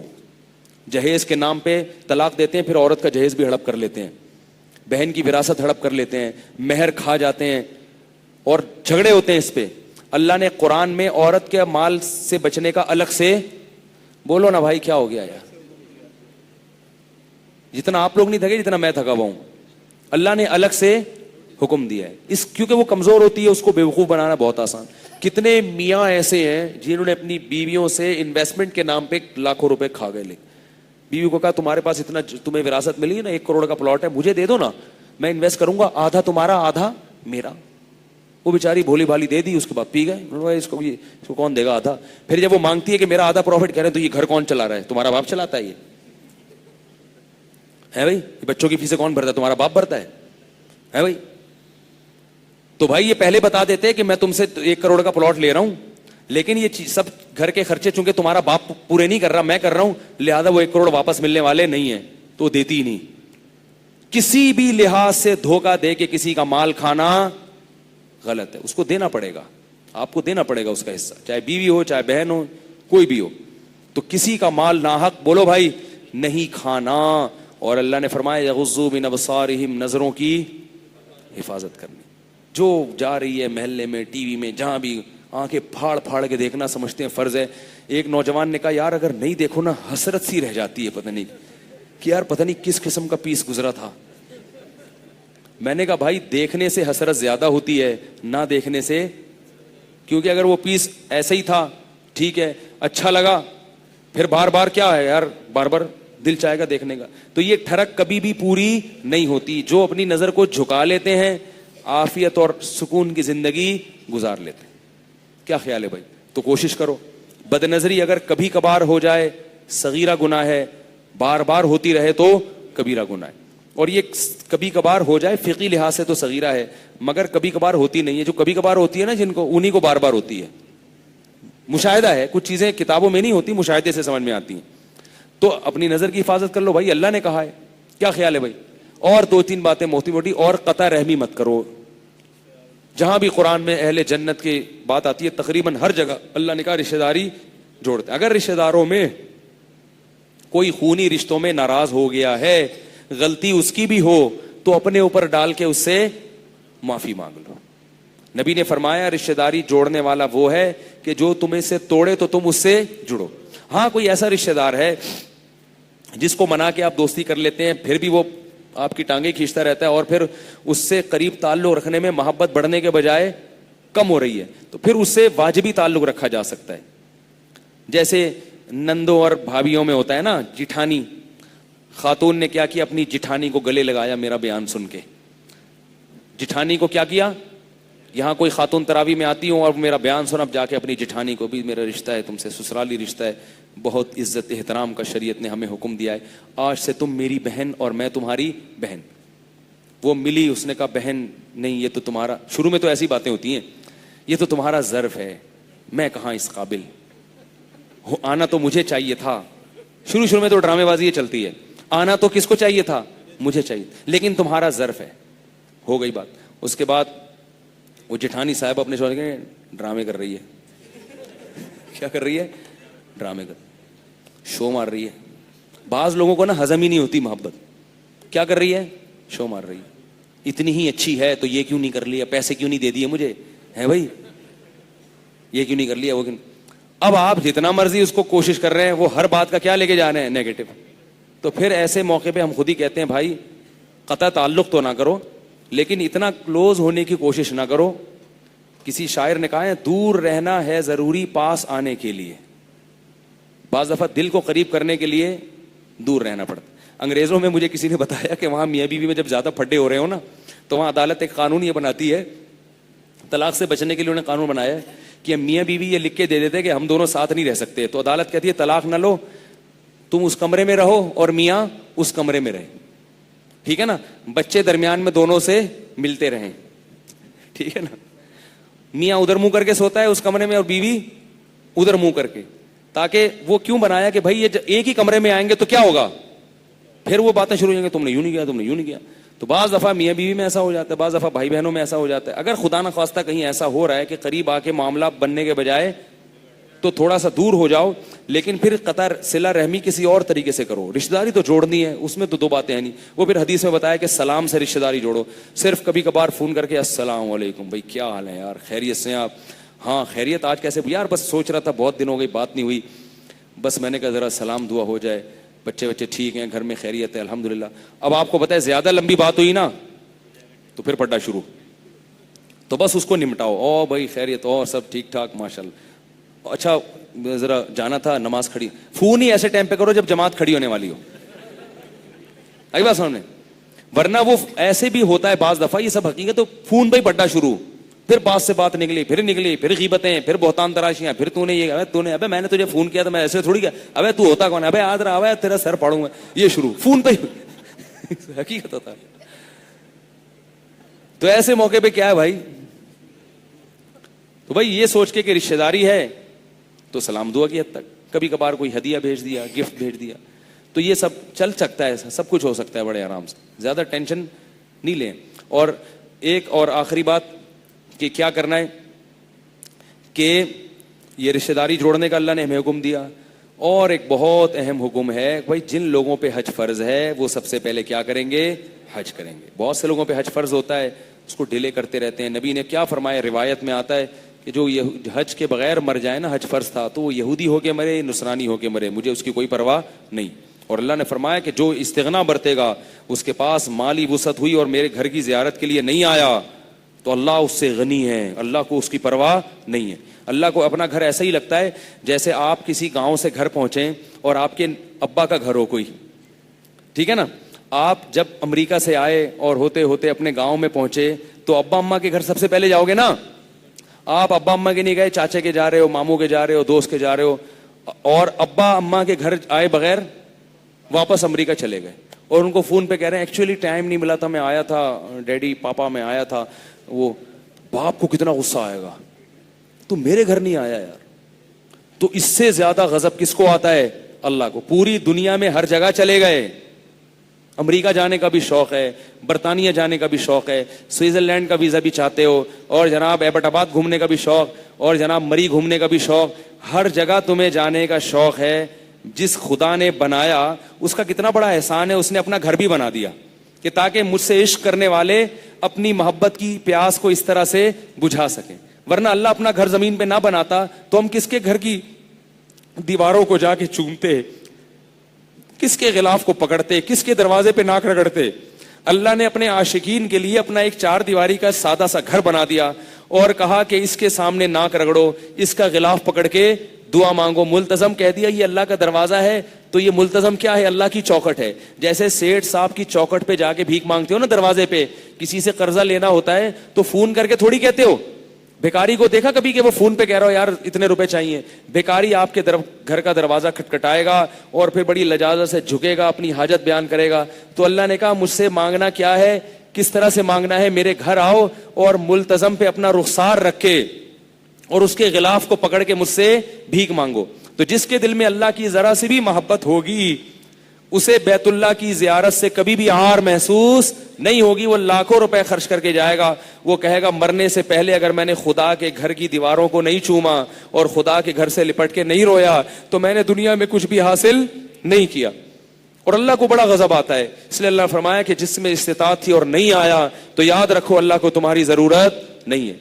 بہت بڑا حکم ہے یہ تو. عشق یہ تو نہیں بھی واجب ہو تو کوشش کرنی چاہیے اللہ کے گھر کی زیارت نصیب ہو جائے. اللہ تعالی ہم سب کو قرآن کے تمام احکام کو فالو کرنے کی توفیق عطا فرمائے, اور ہم سے اس میں جو کمی کوتاہیاں ہوئی اللہ ان سب کو معاف فرمائے, اور ہمیں بار بار مسجدوں میں آنے کی توفیق اللہ تعالی نصیب فرمائے.